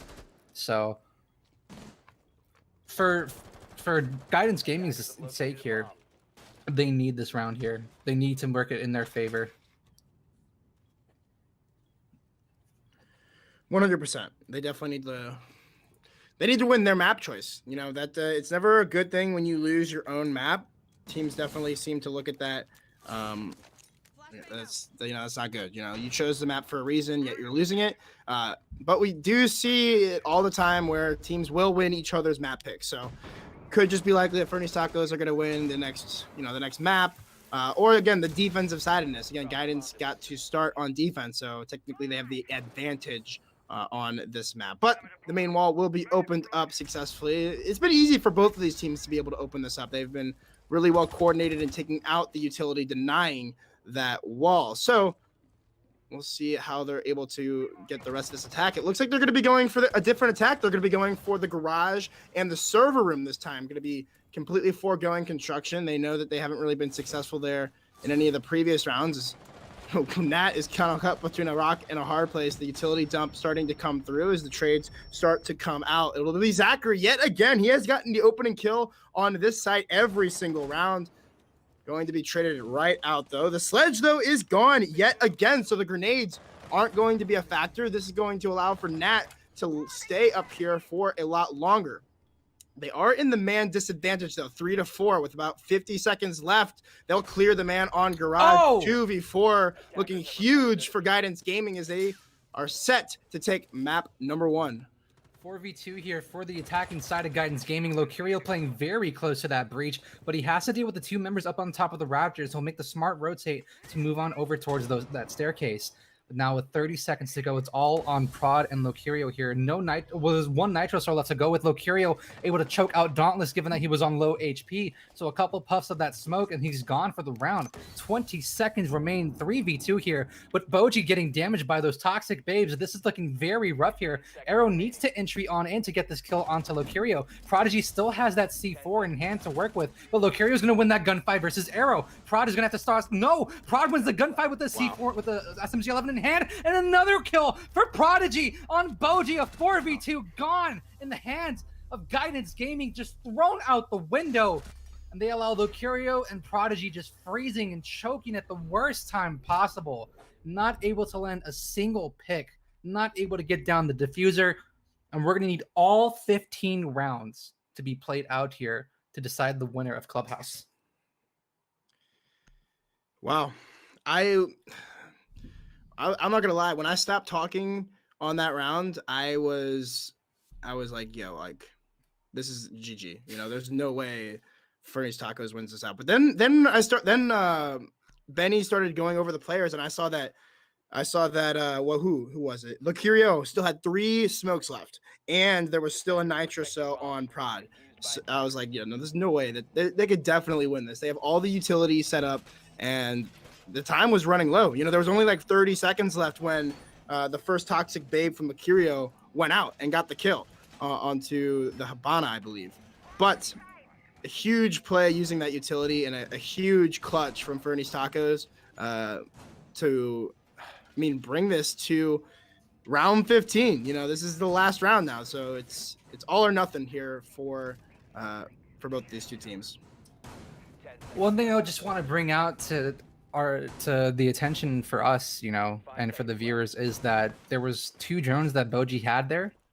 Granted, you know, they had about 20 seconds, but in the entire time that they're wasting just freezing, not wanting to peek because they don't want to lose their life, Boji could have been spent that time droning. It's a 4v2, and then you just have to get that intel onto where the smoke and meter playing. You already know that they're going to most likely be playing inside a cache in the red staircase, but you want to be sure on that intel, you know. So something has to happen there in that round, and it never came. It never came for Guidance Gaming. It costed them that round. They didn't peak when they had to. They were peaking everything perfectly and winning their ones. So I'm really curious as to why, you know, either Daunt or Arrow were not, you know, deciding to peak, because the only member that they lost at the time was B-Dog. It was a 4v2 with Daunt, Arrow, Marmalade, and Boji. Dauntless and Arrow have been winning their ones nonstop. So I'm just curious as to why they haven't been able, or why they weren't able to, you know, just take a chance, take a peek, and win the one, because they're fighting against SMG-11s first off, and that's not an easy gun to use at a medium to long range fight. So obviously when they watch this back, they'll realize their mistakes on what happened, what they can do, what they can't do, and try to improve from there. But, you know, they don't have time for that right now. This is a do or die moment for both these teams on this map. They need to get this round win in order to sit comfortably when they head into Cafe. But Marmalade, however, through 2 floors, is able to take care of Nat, who's been cold, absolutely stone cold throughout the entirety of the rehost. 0-5 for the man. And an impact need is going to come around from Marmalade as well. She's been absolutely huge this round. Doesn't even matter if she dies. They'll only have one more set of X-Kairos to work with. The kitchen hatch is open. You've already burned off close to 2 minutes of play here, and Arrow's just trying to bide his time, figure out what he can do properly to win out this round. But I think there's going to be one sitting inside of logistics, if I'm not mistaken. Definitely, unless that was on the roof. Definitely get a drone to spot him out at least, so they'll know that he's on the rotate, and he's gonna have to get past Locurio if he wants to go for the rotate. Or he might not even have to. He has these holes above. He's able to spot the player right below him. No, you see him, Arrow. He's right below you, but it looks like he's just right out of his peripheral vision. 40 seconds left. That's going. I mean, he's gonna be a huge impact here, regardless, as he knows that they have to come through this hatch in order to make the execute happen onto site. And not going to be playing the main stairs like he was previously. 30 seconds left. He just needs to hold this angle onto the hatch. He's going to get one. That's going to be Prodigy down as the flashbangs will come through. Zachary will go for the drop, and he's going to start to stick this plant, but it's Daunt to get the headshot right onto the planter. Now a 2v4 here. And Pasta, nice shot there onto Daunt as the drop comes through from Locurio. It's a cleanup from Guidance Gaming, however. They'll take map number 1. 8-7. A barn burner between these two. Good morning in chat. Good halves in chat. What a performance. All 15 rounds between these two teams. An arrow on top. Man, the myth, the legend for Guidance Gaming, the hero for this team throughout these closed qualifiers.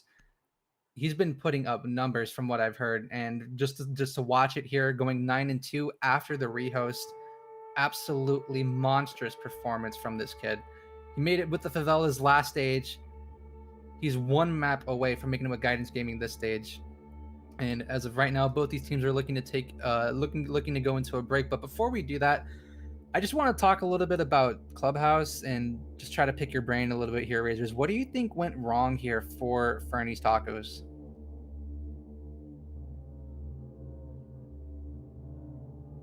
I think you might be muted. Sorry. You're good. They got attacked twice in overtime. I honestly think that's where they went wrong. This was your typical Clubhouse match, 4-2 in favor of the defense, and then 2-1 in favor of the defense in overtime. So it's just kind of the luck of the draw, or I guess the fact that Guidance Gaming was able to get defense in that overtime. That was huge for them, and I think that's what won them the game. I think both of these two teams played an outstanding map number 1, and I honestly can't wait for map number 2, which is going to be Cafe. So honestly, I think that we're set for a 3-game series here, Chris. I hope so too. I hope we're in store for a 3-map series, but after the way it could end 2-0, but both these maps could end 8-7, no matter how you slice it, and it could be very, very engaging. But I would obviously love to see 3 maps be played out here for both these teams to fight for Challenge League, because there's no better story, there's no better feeling, than grinding it out, fighting for your life for all these rounds, round in, round out. And there's just no better feeling than when you win and you look back at what you've accomplished throughout these qualifiers, all the grind, all the effort working in your favor, and you make Challenge League. And that's the dream for a lot of these guys, is to make Challenge League and eventually Pro League, which will be happening at the end of stage 2 this year. So I think what went wrong there for Fernys Tacos, you can start an attack, sure. That could be an issue that they chose, because they wanted to attack on Clubhouse for defense. Mm-hmm. They had the option to choose the starting side for overtime. But I also think, I think that with both these teams, it's just a lack of proper droning. Like they're droning obviously to get the intel, but the way that they're droning, it's not in an efficient way to get them the necessary intel, because these, like that last round, they didn't even bother roam clearing up above, and it costed Fernys Tacos to lose to Guidance Gaming with arrow up above. They had the shotgun holes there. There's no way that those holes were not called out. You can see the wood down in the floor of the kitchen. There's no way they shouldn't have seen that, but apparently they didn't. So that was something a big misplay. Yeah, there was a lot of big misplays on both the sides here, but Guidance Gaming managed to make their mistakes less than the amount that Fernys Tacos did. So hopefully for this small break, for Fernys Tacos' sake, is that they can, recollect themselves, say, hey, Clubhouse wasn't our map. We were right there. We were so close, but it just didn't work in their favor. Hopefully Cafe is a different story for Fernys Tacos, but for Guidance Gaming's sake, they want this to end here 2-0. They want to solidify their place into stage 2 for Challenger League, but they got to get through Cafe first. So we'll be taking a quick break here, ladies and gentlemen, and we'll be right back with map number 2 for Cafe.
Hello, ladies and gentlemen, and welcome back. We got map number 2 ready to go underway for you. It's Cafe Dostoevsky between Fernys Tacos and Guidance Gaming. Guidance Gaming recently just came off an 8-7 victory on Clubhouse versus Fernys Tacos, a nail biter of a map.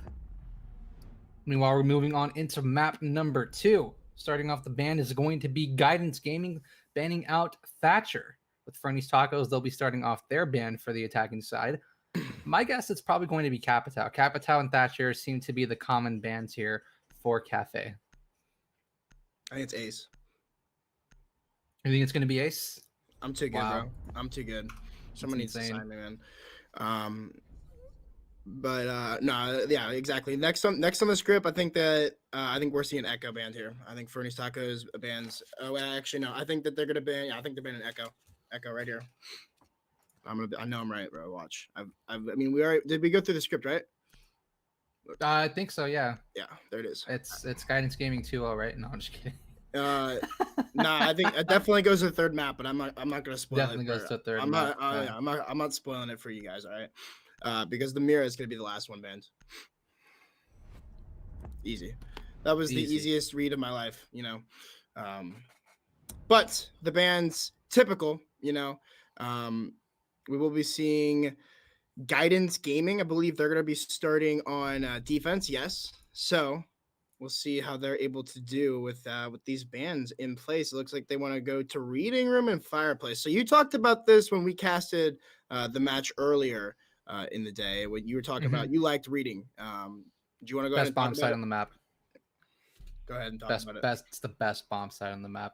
The reason why I think it's the best bomb site on the map is because you start to your defense up top inside of cocktail and bar, right? And you're forcing the attackers to fight through that, because if they can't fight through that without, you know, or they can't enter the bomb site without dying to your holes that you're making up above. And you know, you probably could if you try to go for a fireplace rush, maybe through mining, but 9 times out of 10 that's also going to be covered from people playing inside of Reading. You usually have a 3 operator roam up top, consisting of Smoke, Jaeger, and Wamai possibly. Wamai usually staying around the white stairs platform. Smoke will be on the white stairs and Jaeger will be up above playing inside cocktail. And then you can also possibly have a rotation over into bathroom if you want to. And then you have 2 anchors down below with Mutes and Kaid, both of your C4 operators down below to hold the bomb site. So I think that's what's going to be happening here for Guidance Gaming. We'll have to see how they play out this bomb site, but I think that's how it's going to go. And wow, what would you guess are rotating to bathroom? And also, yeah, they're bringing Mute Jammers around here as well to prevent droning coming out from the attacking squad. So they do need to drone. They'll have to drone down the long side of bar, around the front side, and it'll most likely be getting caught in the crosshairs of those defenders. Aggressive play early on here from Arrow. It seems like he's trying to deny a drone there from the east balcony. As just trying to deny intel there. I'll bring you the notepad. That is Fernys Taco, as they're going to be attempting to cut off any rotates. You see the air jabs being brought a lot on a cafe. She's really able to cut off the rotates, especially depending on where the site is, with all like just the staircases that lead everywhere. You can just put it on the 3 staircases, put your 3 air jabs on the 3 staircases, and you've essentially cut off every single rotate, at least from the bottom floor. And even if you're on the top floor, you can just put it on the 2. And you're able to cut off rotates entirely up to the top floor. So a very strong operator for this map, and it's no wonder why she's being brought so early on here. This could be a nice nitro, so it looks like it is heard from that player on rappel as he's just trying to bait it out, possibly. Was able to hear that rip and is able to come off the angle just a little bit before it does come flying through. It will deal a lot of damage, though, to Licurio, putting him on about 5 HP here. He'll die to a bullet from anything here. Yeah, but your Maverick has also been downed as well. And I'm not so sure who's getting into a gunfight right now, but you can clearly hear the Maverick just screaming and writhing in pain next to this electrified wall. But fortunately for the Maverick, he'll get picked back up. And they've already burned off 2 minutes, but there goes Nat. He's able to pick off Dauntless here. for the opening pick of this map. And now Impasta is on an upside down rappel looking over towards white. Boji is going to pick off Locurio. Down goes your Nomad on that upside down rappel. And we're at a 4v4 here with 45 seconds left to go on the round. Yeah, definitely an even going so far from these teams. They have like the top floor control, so they'll be able to go for that vertical pressure. They need to do it quickly though. They need to gather the intel. Doesn't look like they have the intel thus far. Nat is just now clearing out Cocktail, so they'll be able to now just go for these Ash charges, but not gonna be able to find anybody just yet, as there's actually nobody playing inside of Reading. Arrow will get the man count in his favor as he takes down Zachary. A nice headshot onto him as he's just holding the line here. The push starts to follow through. 10 seconds left. A nice shot there from B-Dog. 2v4 here. Nat trying to enter with the diffuser. Will get dropped by B-Dog, who hits 2 nice shots. It's all left up to Prodigy. And Arrow with a nice 2K or maybe a 3K on the round will win that round out for his team. Round number 1 goes in favor of Guidance Gaming. Very well played round coming out there from Guidance Gaming. Working that bomb site to perfection. Only losing, I think, 1 member in the process, too, if not 2 at most. So very well played coming out there from the defending side. We'll be heading into Kitchen as our second bomb site. So these guys don't like to go to Bar Cocktail. They like to go Reading and then Kitchen. So we'll see how this rotation of sites work with Guidance Gaming. 6 picks coming out here on both sides. You're switching out both your SAS operators. Sledge going out in favor of a Buck. Meanwhile, you're swapping out the Smoke for a Valkyrie. So no shields will be used in play here for Guidance Gaming. And these castle barricades are going to be. It's not going to be leaving much room for utility for the attacking side. I think that Sledge possibly could have said, but it's clear that Prodigy has an idea of what he wants to do with the Buck, to try to create some disruption above the bomb site, to create some holes, to try to weaken the defenders playing below inside of Kitchen Cooking and the service area. So we'll see how this Buck works out for Prodigy. And, you know, it is Cafe. It's regarded as a top defender-sided map, so a 4-2 split wouldn't be too bad for Fernys Tacos. They would like to go for a 3-3, but we'll have to see how they play out, because the way that first round was ran through, it was Guidance Gaming all the way.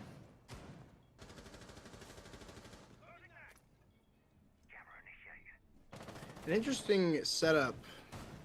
I mean, it's pretty typical, right? I guess they're going to be holding inside a bakery here with the Jaeger. Doesn't look like they do have a rotate there on the bakery wall, so I will be able to safely move out of bakery once all this utility starts to come through. But trying to find the angle, a nice headshot there from Arrow. Completely deletes Prodigy from the game as he tries to go for a couple more here. The Buck going to be a nil factor here, so that vertical pressure is going to be alleviated just a little bit. They still have the Ash and potentially the Zofia to go for the vertical pressure, but as Arrow is missing the drone, he can hit the heads, he just can't hit the drones. A nade will come through. Zachary dispenses of the Jaeger and actually gives them the man advantage. So it was a nice pick from Arrow, but I mean, ultimately it could prove fruitless as the rest of his team falls by the wayside. Yeah, they lost both Marmalade and Arrow in the process there.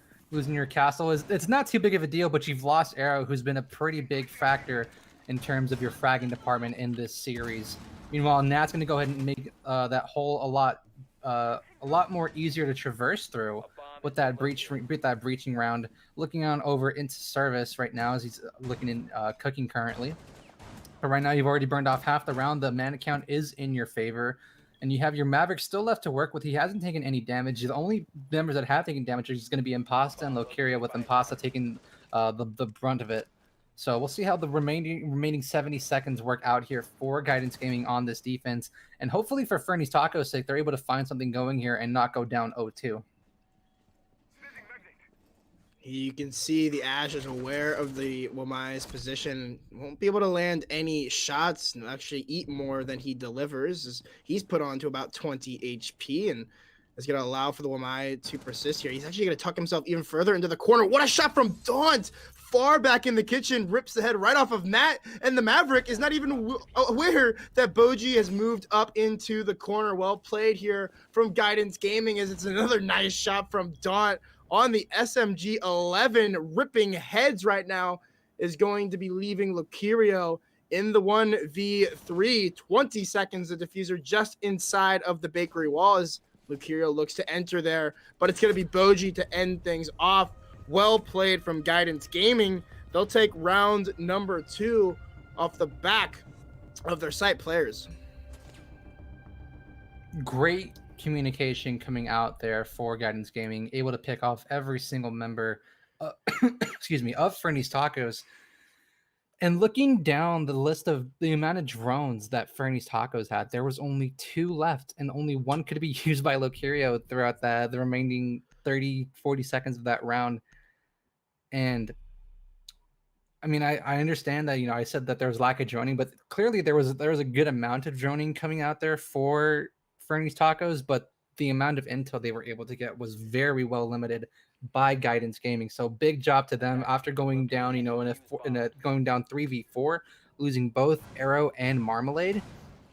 Good job on the rest of Guidance Gaming to able to lock down the bomb site and pretty much not even have them enter in to the building or get anywhere close to the bomb site.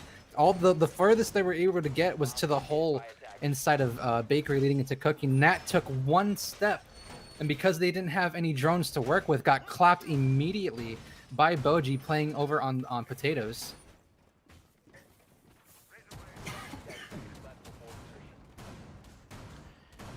The first time we're seeing Bar here in this matchup, as they've been able to successfully defend the first 2 sites they've gone to, so they're going to try to go for the cycle here. And a spawn peek from Arrow? Wait, Impasta? Hello? I think he was trying to hit. He had to have been going for the camera. He had to have been going. I heard it. It was a 1-tap too. So I don't know. Do I give them the opening and pick for that? Where did he die though? Had to have been back. That's what I'm trying to wonder. West spawn. Regardless though, it was. That's just terrible. That's not the best timing. Especially since spawned River Dogs. They were trying to get rid of the camera over by Christmas Market. That is if that doesn't show you that Fernys Tacos are there's clearly some kind of disturbance happening within their team composition. There's something really bad happening with them right there. I'm pretty sure that they're frustrated for losing Clubhouse the way they did, and that right there is just adding fuel to the fire. You have no hard breach because you're not bringing ace. And Pasta's getting taken down by a lot of shots here from Arrow. And now Lucario is going to have to be the saving grace here for Impasta. He'll either have to pick himself up or get picked up by Lucario, one of the two. But Impasta will elect to push himself up by himself. So this round is really looking like Guidance Gaming's. And if Nat's not careful here, he could run into Arrow sitting inside of Laundry. I don't even think he's aware of this. Arrow can clearly hear him stomping around inside of Reading, and an easy pick for Arrow right behind him. 3v5, and Impasta's on 1 shot of HP. This is not looking good here at all for Fernys Tacos, and it's looking to go 3-0 in favor of Guidance Gaming. Yeah, definitely doesn't look good for Fernys Taco as a minute left. Not a single player inside the building. The only person to even make it in the building is Nat. Not for that long. He's dead now. The rest of the players on this east balcony, and then the other one, I believe he might be on the west balcony, or no, he's entering in through basement, so he's going to try to come up those red stairs. Arrow on a tear this round will take down Prodigy, leaving things in a 2v5, and it seems like he's aware of the second player that's pushing. Oh, what a shot there from Arrow. Not a headshot, but it looked like it could have been either way. Impasta is gone. It's now all lift up to Lucario, pushing down L, looking to see if he can't pick up the pieces of this roam game. Going to go for a few pre-fires. Definitely has the ammo count to outduel this Jaeger. A nice shot. Again, not a headshot, but either way. Curious how that wasn't. Onto the Jaeger, yeah. That was right on his visor. But either way, Lucario's not looking to find this win here. He'll find 2 before he dies, and before he ends up dying here to Boji. 2 for his troubles. Guidance Gaming up 3-0. This is not looking good here for Fernys Tacos. Then again, it is Cafe, it is defender sided, but the way that Fernys Tacos are playing right now, I think they might have left all the fuel in the tank on that clubhouse map. I mean, possibly. This is Guidance Gaming's map pick. So, I mean, it makes sense why they're playing this well, especially on defense. You know, this is a very defensive-sided map to begin with, much like Clubhouse. So, I mean, we could just see the tides turn once the sides swap, but it's definitely looking very strong here for Guidance Gaming. I mean, they're one round away from Defenders taking the protect the half bombs from being outright. defused by attackers.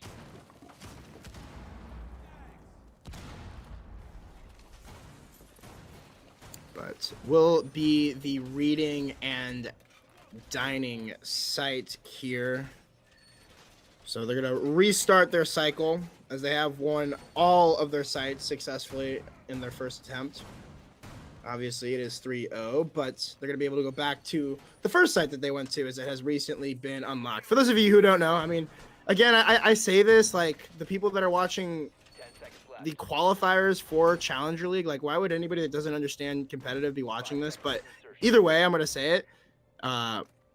The site's lock. Once you win a defensive site, the site's locked for 2 rounds, and then once the 2 rounds expire, you are able to go back to that site. So in round number 1, Guidance Gaming won this site, so now 2 rounds later, they are going to be, I guess 3 rounds later, technically, no, 2 rounds, and then the next round, they're able to go back to it. Guidance Gaming have ran the tables throughout the rotation, and Prodigy this time is going to be donning the Sludge here. Although I think he was already playing Sludge throughout the remainder of this map outside of that one round where Arrow smoked him from outside Bakery. But yeah, Arrow's been putting on a show for us, a crazy display. Boji as well has been stepping up too. I honestly wasn't expecting for Boji to be popping off this much versus Fernys Tacos, but he's proved a lot of people wrong. Dauntless has hit some crazy shots as well throughout this series, and you know, Marmalade, she hasn't found herself on the board yet, but she's managed to stay alive more than anyone throughout the rest of her team. Well, I say more than anyone, but she's tied with Dauntless, B-Dog, and Boji. C4, however, from B-Dog will find himself his 3rd pick onto Nat, who hasn't been having himself a ball here at all. It's been a real unfortunate series of events for Nat, but the Sledge will get spoofed off by the C4. We'll go ahead and give us position. C4 will land and not manage to frag anyone coming out from Dauntless. Playing it slow here is the attack. And the defense, all they need to do is wait. They have the opening pick, and it was a pretty big one, you know, the Ash. You know, to take down a lot of utility that's going to be able to clear the ADSs from Arrow. And with the top 4 just now being taken control of and the vertical pressure just being applied with a minute to go, it's definitely looking like this could be another Guidance Gaming victory. And there even seems to be a flank, but no, Lucario is definitely aware that he either heard the air jump get shot or there was a flank drone, but that player is definitely been called out on the red stairs. Locurio will be able to take advantage of that information and take down Daunt, evening out the man counts not only, but also taking down a Nitro Cell. Curious that Daunt was choosing to be the one to rotate like that. I would imagine that it would have been Arrow, someone with no denial and a very excellent gun. But with 30 seconds left, the push is going to have to fall in through the site. Thinking about wanting to go in with a little bit of a bang, chooses not to, as he does have a couple stuns left. Could go for the utility onto the site as the plant comes out from Zachary in a 4v4. 10 seconds left. The cover is going to have to be perfect from Impasta. He finds one headshot on the Marmalade. Isn't able to get the 2 that double up on red carpet, though. It's a 3v3, 3v2, as Zachary takes one onto Boji. Only B-Dog and Arrow left to try to clutch this out, and there's still a player playing upstairs. It definitely doesn't look good for Guidance Gaming. It's likely that we see Fernys Taco take their first round. It's very likely indeed. B-Dog did manage to get it down onto Locurio earlier, but a great coverage from up above with Locurio, able to clean the head off of Arrow, and now B-Dog trying to find everything he can. He's got less than 5 seconds here to work the advantage to work the round in his favor and get that defuse, but he can't even find one in this 1v3. Prodigy will clean things up here. Fernys Tacos finally able to win their first round here, and hopefully not their last on attack.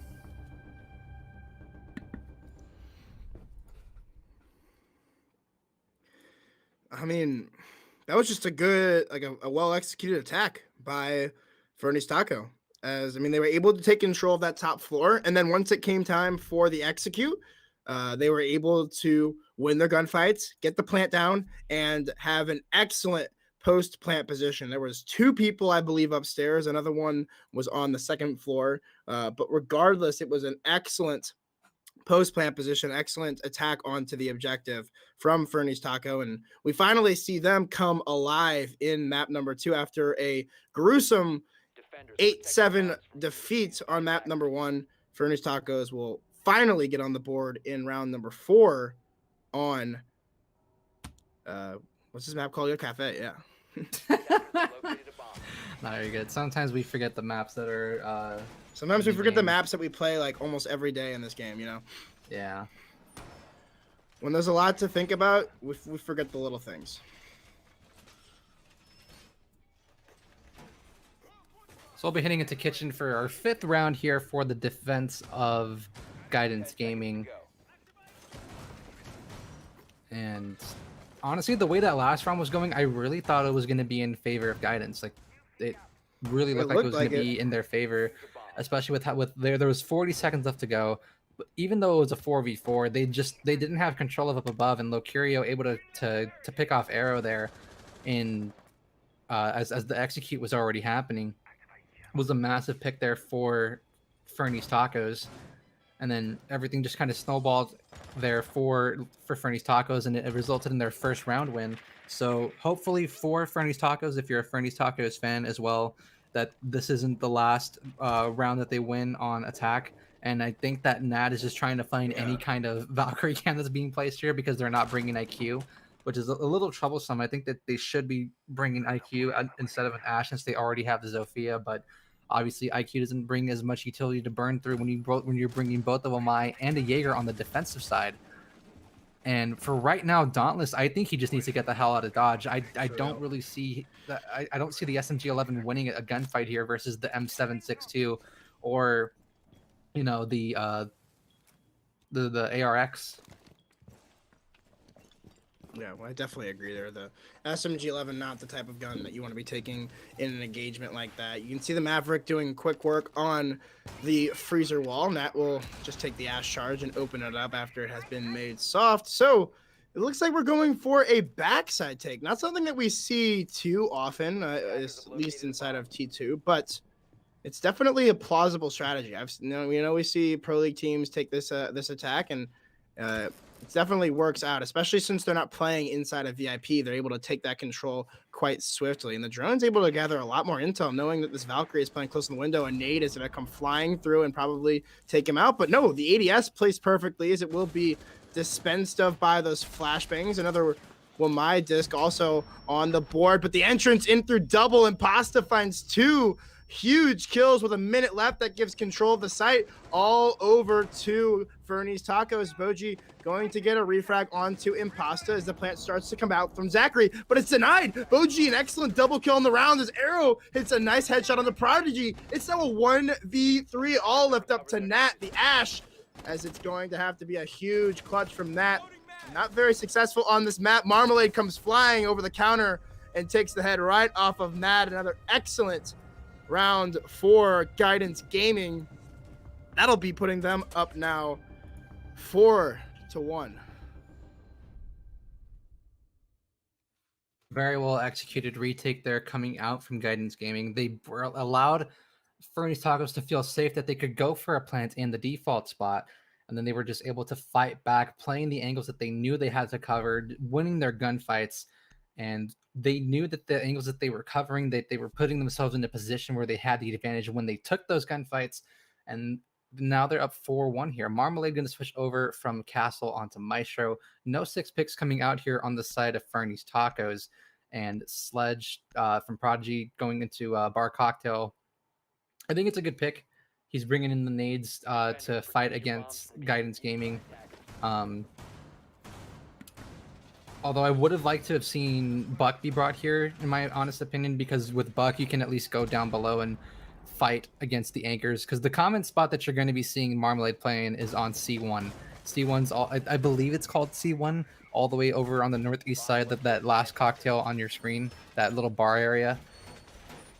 And then that's a common spot for anchors to hide because you're not seen from the skylight, you're not seen from the window that's over on the east side, as well as it's just a comfort spot to be in as a defender because the wood inside of bar is penetrable through those two little like mini bars, but it's just a safe spot to be in. Granted, they could take Lucario, they could take Nat or Impasta down below and try to Ash charge and impact that anchor that likes to sit there, but we'll have to see what comes out here for Guidance Gaming's defense.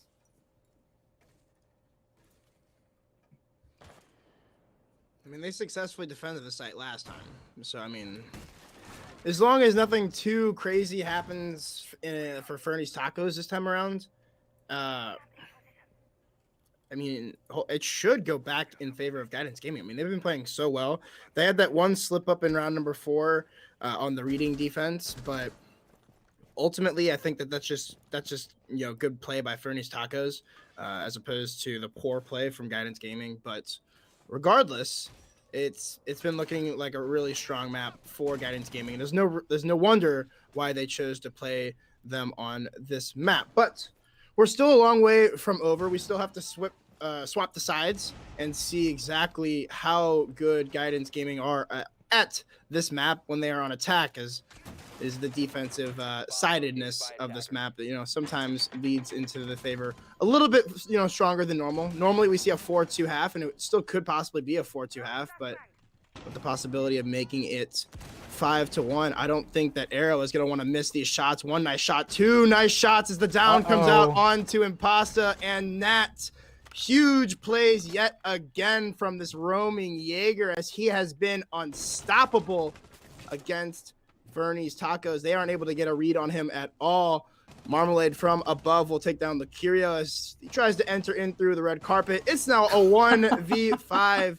Zachary, can you try to deny the 5-1 half? Arrow goes flying through, but it isn't able to land on its mark, as it won't be a flawless round for Guidance Gaming. Zachary will find one, not able to find the second. B-Dog comes flying at him with the shotgun, as Prodigy is going to leave the game. We're going to see a rehost here. Well, looks like we're rehosting. From the looks of it, it looks like they just want to slow down the momentum from Guidance For Gaming. real, I mean... That's honestly all it looks like, because all Guidance Gaming needs to do here is just win 2 more rounds, and they're in Challenge League. For real. But we will be having a rehouse. Guidance Gaming will stay in the lobby as Fernys Tacos leaves. And you can really feel the frustration coming out here from Fernys Tacos. They look flustered. They look like their comms aren't on point. They're letting a Jaeger flank them while they have a Nomad on the board. And the Nomad isn't, granted, she's not in that position at the time to really watch that area, but the comms just look so off here for Fernys Tacos on their attack. Their coordination does not look like what it needs to be.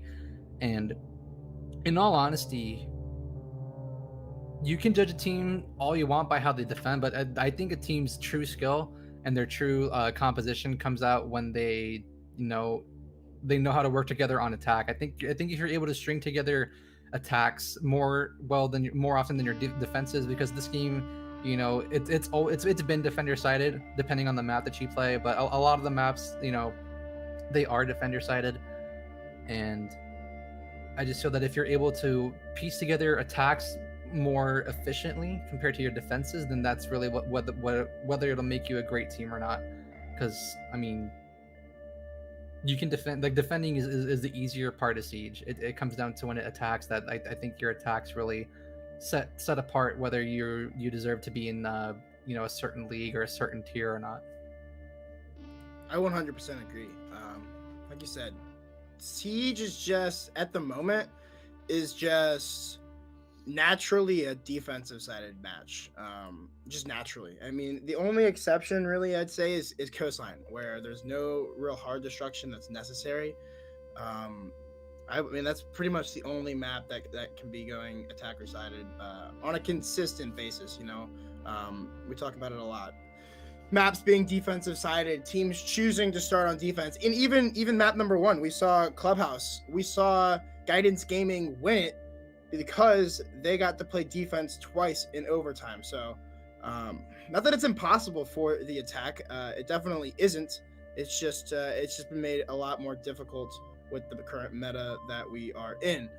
And as we wait for Fernys Taco to rejoin the lobby, everybody from Guidance Gaming is here and ready. We're just waiting for them to join back, as there was the rehost.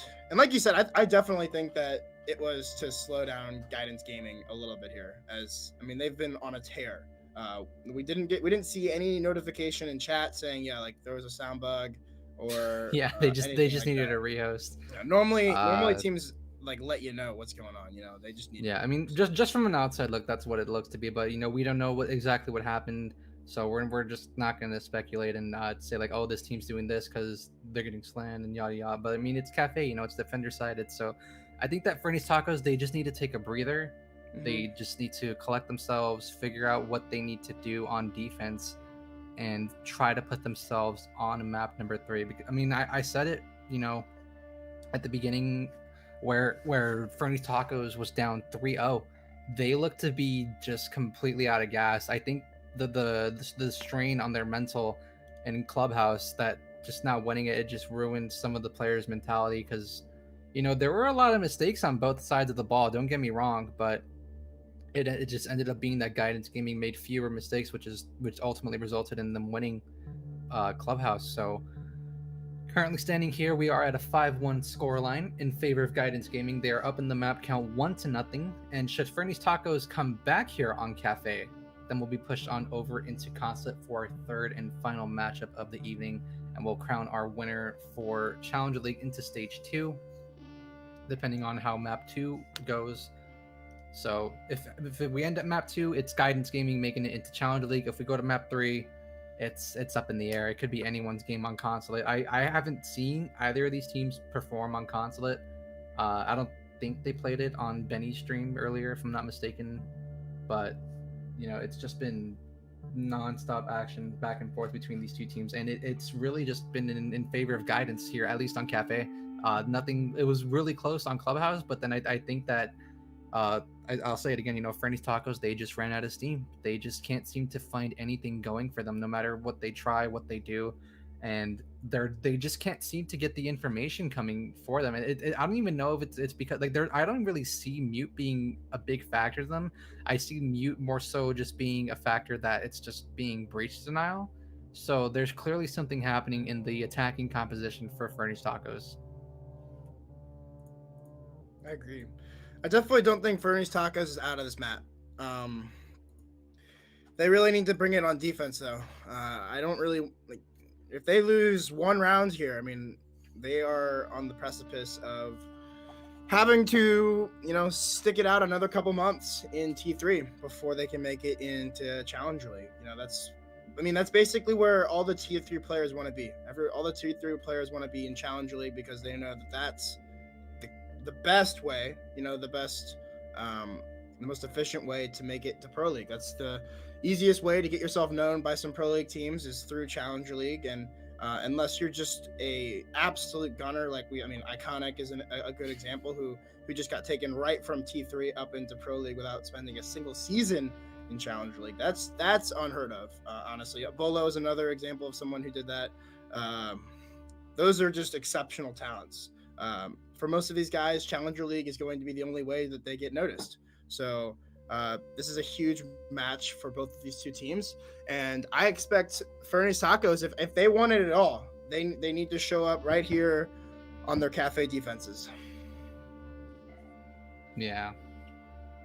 It's just, it's tough going, undefeated throughout a qualifier and then getting to the final match that gets you the spot. and it just comes crashing down. Like, you just can't find anything to go for you. You fight your heart out in map number 1, losing 8-7. You gave your all, and then you come into map number 2 and you have a 5-1 deficit heading into the second half. Clearly, I mean, obviously there's something wrong with the chemistry that's going on within Fernys Tacos, whether it be communication, whether it be, you know, a lack of intel that they're not receiving, and it's just the angles that are being played out from Guidance Gaming that are just too powerful for Fernys Tacos to overcome. And it's really just, like, from what we've seen, a lack of winning your ones, really, on Fernys Tacos. Yeah, you know, they're winning gunfights here and there, but it's just not enough to get them in positions to win rounds. And they're losing bodies early on.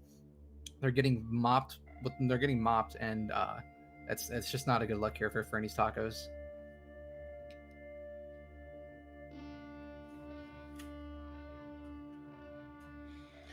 As most of the players start to make their way back into the game here, we're just waiting on one person. We are going to go back into things here. Again, the match to get to Challenger League, a lot of emotions on both these two sides. I'm sure that they want to get back into this. You know, Fernys Tacos, they've got to be in their Discord call or whatever they're in, talking, you know, like, we got this, guys. Like, they just got to stay positive, and I think that they can easily take back this on the defense. They just need to, you know, play well, play solid, and not give up any freebies over to Guidance Gaming. If they do that, I think that they can easily come back from the 5-1. So we are going to get everybody back in the lobby. Looks like both teams are ready. We're just waiting on actually, yeah, shout out to Benny Al. You know, Benny Al Gold, huge of him to spectate this game for us, as we are going to be going right back into Cafe here. Again, the start of the second half, 5-1 in favor of Guidance Gaming. So we're right back in it. 5-1 scoreline here for Guidance Gaming. All the marbles here ride on this map for Fernys Tacos. If they're able to make a comeback here on their defense, then they'll be setting themselves up nicely for pushing us to map number 3, which will be Consulate. And for those of you who haven't been tuning in, this is the game to make it into Challenger League, or if you're just tuning in, thank you, number 1. Thank you for coming in to watch these teams play and see who makes it into Challenger League. And also, big thank you for both these teams for allowing us to cast them. Yeah, for real. The ruling was that the teams had to agree to be casted in order to for us to, you know, broadcast them. So hopefully, for Fernys Tacos' sake, they're able to get something going and make this a bit of a more interesting matchup, at least on Cafe, because Clubhouse was nail-biting action. And then we come to Cafe, and Guidance Gaming are just all over the place versus Fernys Tacos. Marmalade on Ash. I love to see it. I love to see it. We all know that she's a very talented player. I've had the pleasure of playing ranked with her.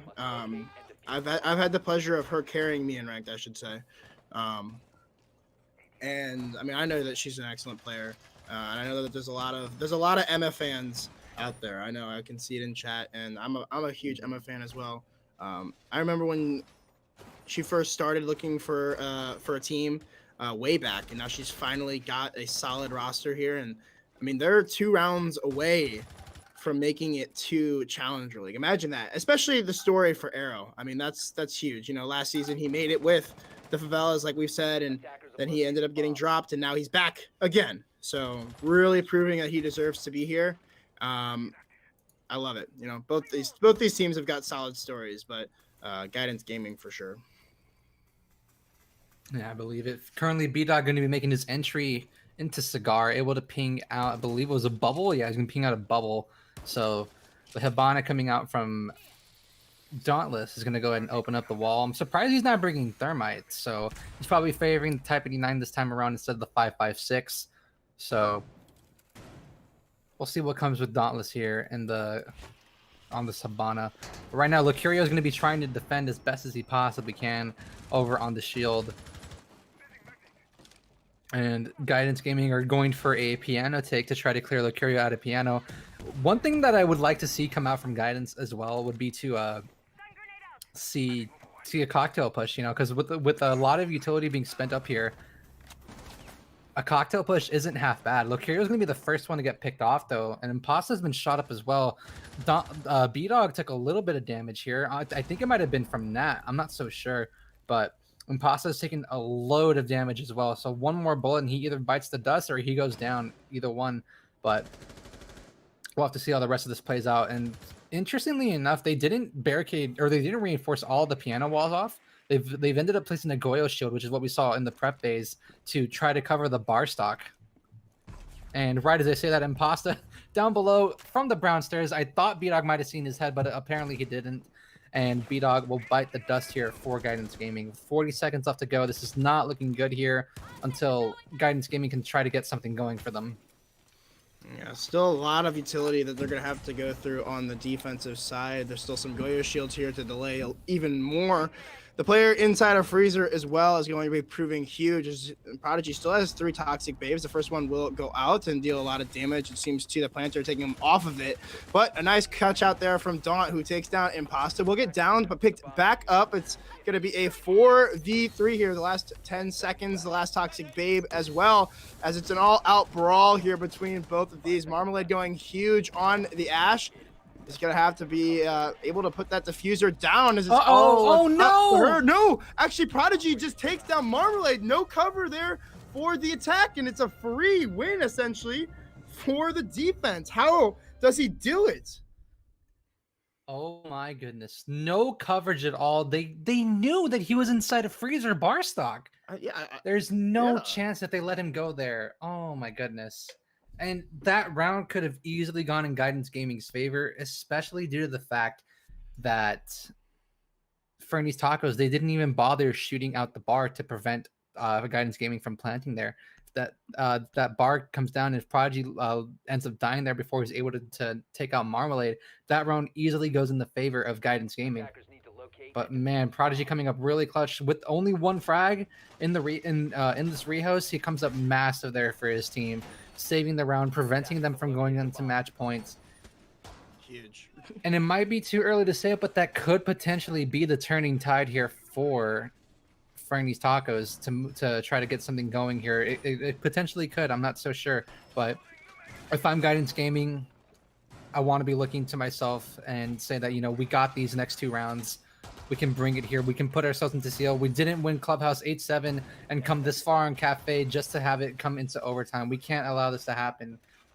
So hopefully for Guidance Gaming, at least for their sake, they're able to make that happen. But Fernys Tacos, they've really got to step it up here. They got to put themselves, you know, they got to put their foot down and say, hey, we're not done yet. We're still fighting for CL, and make their dream come true and try to fight for that 3rd map.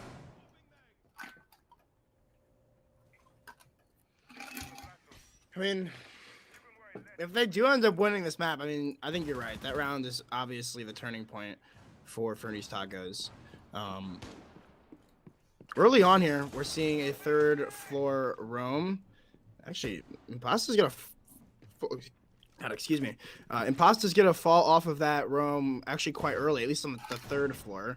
There are still 2 players inside on the 2nd floor, inside of dining and mining.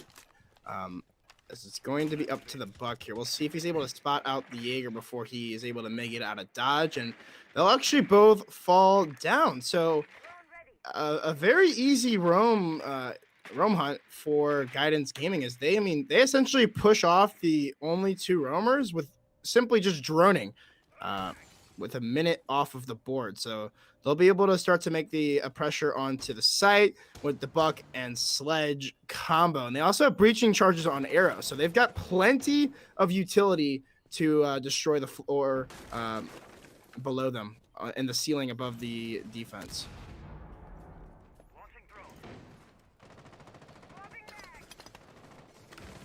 So first half of the round is already burned off. Boji on the slide is going to try to see what he can do to take off Nap. But Zachary Daiquiri going to be our first pick here, coming out from B-Dog, bucking up the floor from inside of mining. And now he's going to go and start to work inside of fire.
Attackers need to locate and defuse as many bombs as they can. Loading mag!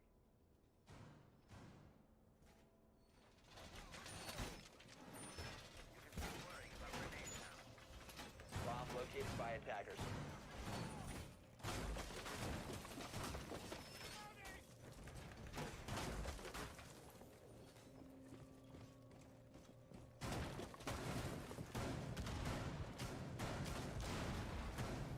Razor wire going up. 10 seconds left before insertion. Throwing magnet. 5 seconds left before insertion. Attackers are moving to defuse a bomb. Barricade deployed. Reloading. Razor wire is deployed.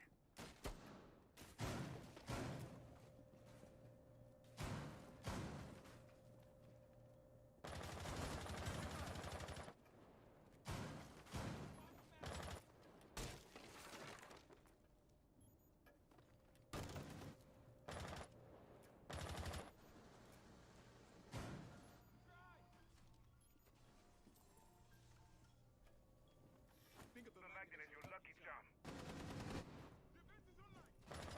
Loading new mag. Launching drone. Loading mag! Drone ready. Drone's up and running.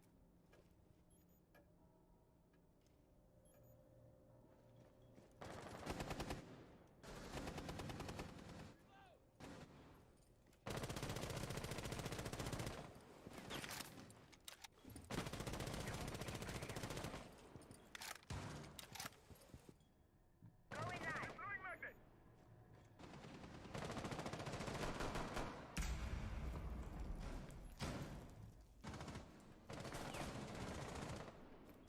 Attackers have dropped the bomb diffuser. Reload.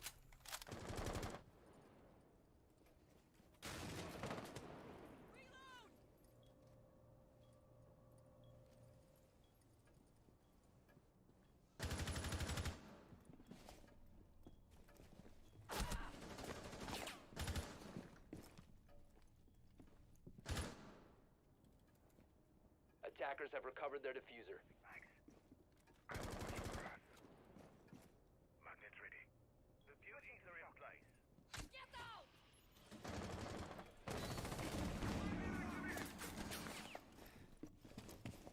Friendly injured!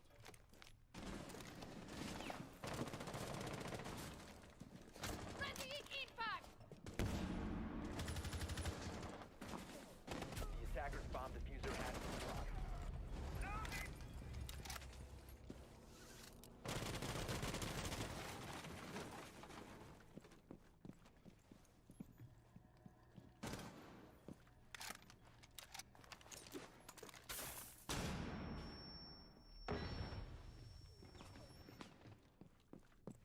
15 seconds left.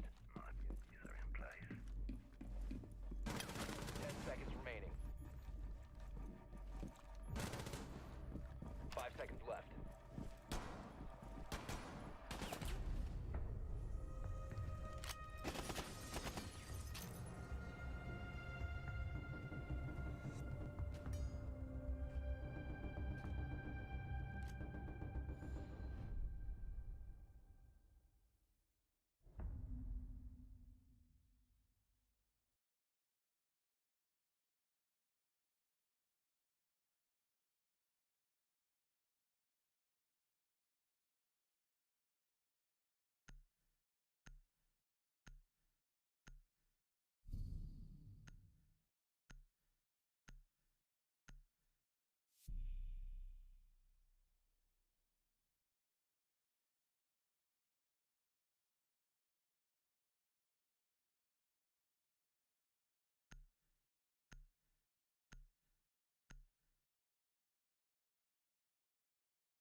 Defenders, protect your bombs from being defused by attackers.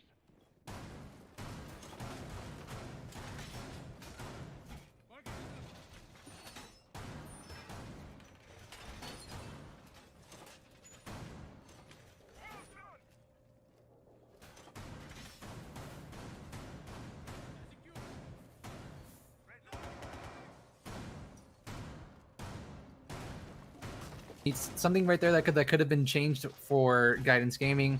They drawn out Nat playing inside a cigar. They see that he has no ADSs or shields. You know, you can test one by tossing a flashbang either from B-Dog or Dauntless, or have arrows sending a concussion grenade, whatever it may be. And then you use Boji. You open up the hatch up top on the north side, the new hatch, and then you just nade the shield. That's easy pickings right there to get Nat rid of inside a cigar. But unfortunately for Guidance Gaming, it clearly didn't happen. And hopefully this next time that if they end up going to that bomb site again, which will be in the next 2 rounds, provided that Fernys Tacos win their defenses and make a series out of this, I'm not so sure what'll happen.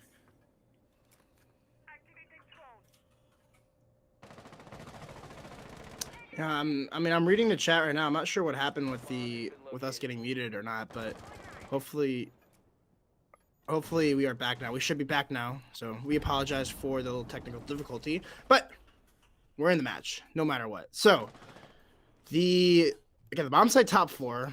It looks like we have Arrow yet again trying to clear this bottom floor. He has been living inside of this reading room. He has gotten so many kills inside of this room this match that he is. I mean, essentially, I guess you could call him a bookworm now.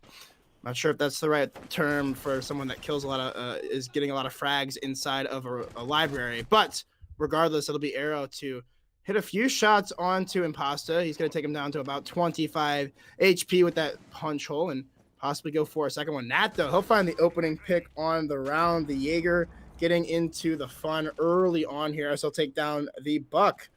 Not having much luck here is the Buck in these rounds. We've seen him get spawn peeked and as well as seen him just die first off a couple of times. But regardless, it's still a 4v4 as the trades come through and about a minute 20 left to attack onto this top floor. And Arrow will even the man count, put it back into his team's favor as he takes down Prodigy. But that's from down below. Yeah, more trades just coming back and forth. It's now left in a 3v3 with a minute left. Both these teams just desperately trying to find an advantage. You got Marmalade currently up above on the skylight, but Arrow, he still has 1 impact left to use onto that Jaeger or whoever is sitting inside that hole. But he's actually going to peek the holes. Oh, he just doesn't see him, doesn't use the right angle necessary to peek on up into the cocktail bar. But now it's a 3v3. You got Arrow, Marmalade, and Boji, who has no more nades left in his pocket. Meanwhile, you got to go through Nat, Locurio, and Zachary Daiquiri. 30 seconds left to go. Arrow making his entrance on in from Cigar Shop. Shots coming out from Boji over on the new hatch, but he's not aware of Locurio sitting inside a bathroom. That's a huge mistake. No droning coming through. You have 4 drones left for Guidance Gaming, and they're not utilizing it. But there goes Arrow, able to trade out Nat, but he gets traded on back by Zachary Daiquiri, who goes big for the 2 picks, taking out Arrow and Marmalade. Fernys Tacos are not done yet, ladies and gentlemen. We still got at least 1 more round. I love that people are attempting to cast through the chat. Forceful, I love it. But regardless, like you were saying, an excellent round there from Fernys Tacos. They keep themselves alive. Insane. Now they're only 2 rounds away from sending things into overtime. They need to go flawless from this point out. They're going to be going now to Kitchen. So last time they went to here, it was a good attack from Guidance Gaming. They were able to get the plant down and then ended off on kills alone. I believe it was a 3v1 at the end of that round. But Fernys Tacos have been on a tear these last couple of rounds, winning both of them off of kills alone, the reading and bar sites successfully. So we'll see. You know, they need to win this if they want to stay in it. So they just have to want it more than Guidance Gaming right now.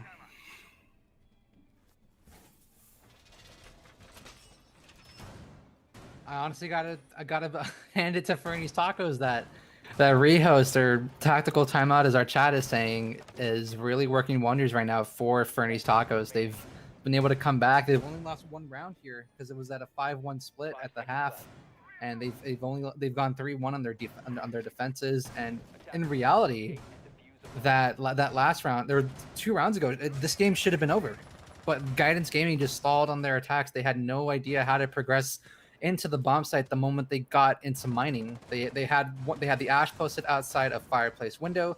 You had Arrow and Dauntless inside of train. or I'm sorry, B-Dog, there was nothing that they really could have done there to help themselves in that current position.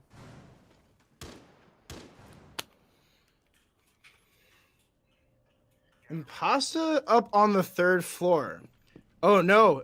Oh, a few shots through the barricade. That'll bring Impasta down to just about 30 HP. Nice shots there. Nice pre-fire there from Arrow. Expecting the Malusi to be falling through the hatch, or at least playing next to it. Good intel. Regardless, it was a nice play by the Zofia. A minute off the board, and it looks like those roamers are now deciding to fall through the dining hatch. So whether Guidance Gaming know it or not, they have complete control of the top 2 floors. You'll see B-Dog confirm that with the drone, as he's not going to see anybody inside of mining, anybody in dining. He'll be able to call that out for his team and allow for them to start to go for the control here on the 2nd floor. You'll see the sledge start to go for that vertical pressure.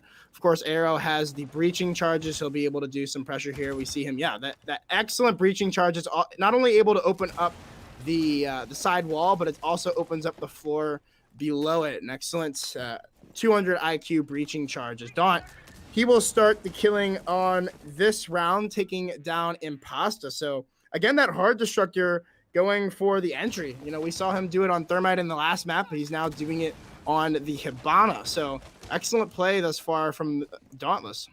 So the big thing to take away from that round is not only is Dauntless able to light up Zachary Daiquiri, but with Dauntless getting that pick onto Impasta, that's the only C4 that was being utilized for the defenders this entire round. They have 2 shields that are being brought, barbed wire on Jaeger, and a bulletproof on the Mune. Why are they not bringing the C4 here? This is such a questionable strat to come for Fernys Tacos, and I'm just scratching my head. But we got 35 seconds left to go. You still have B-Dog up above. It's a 5v4.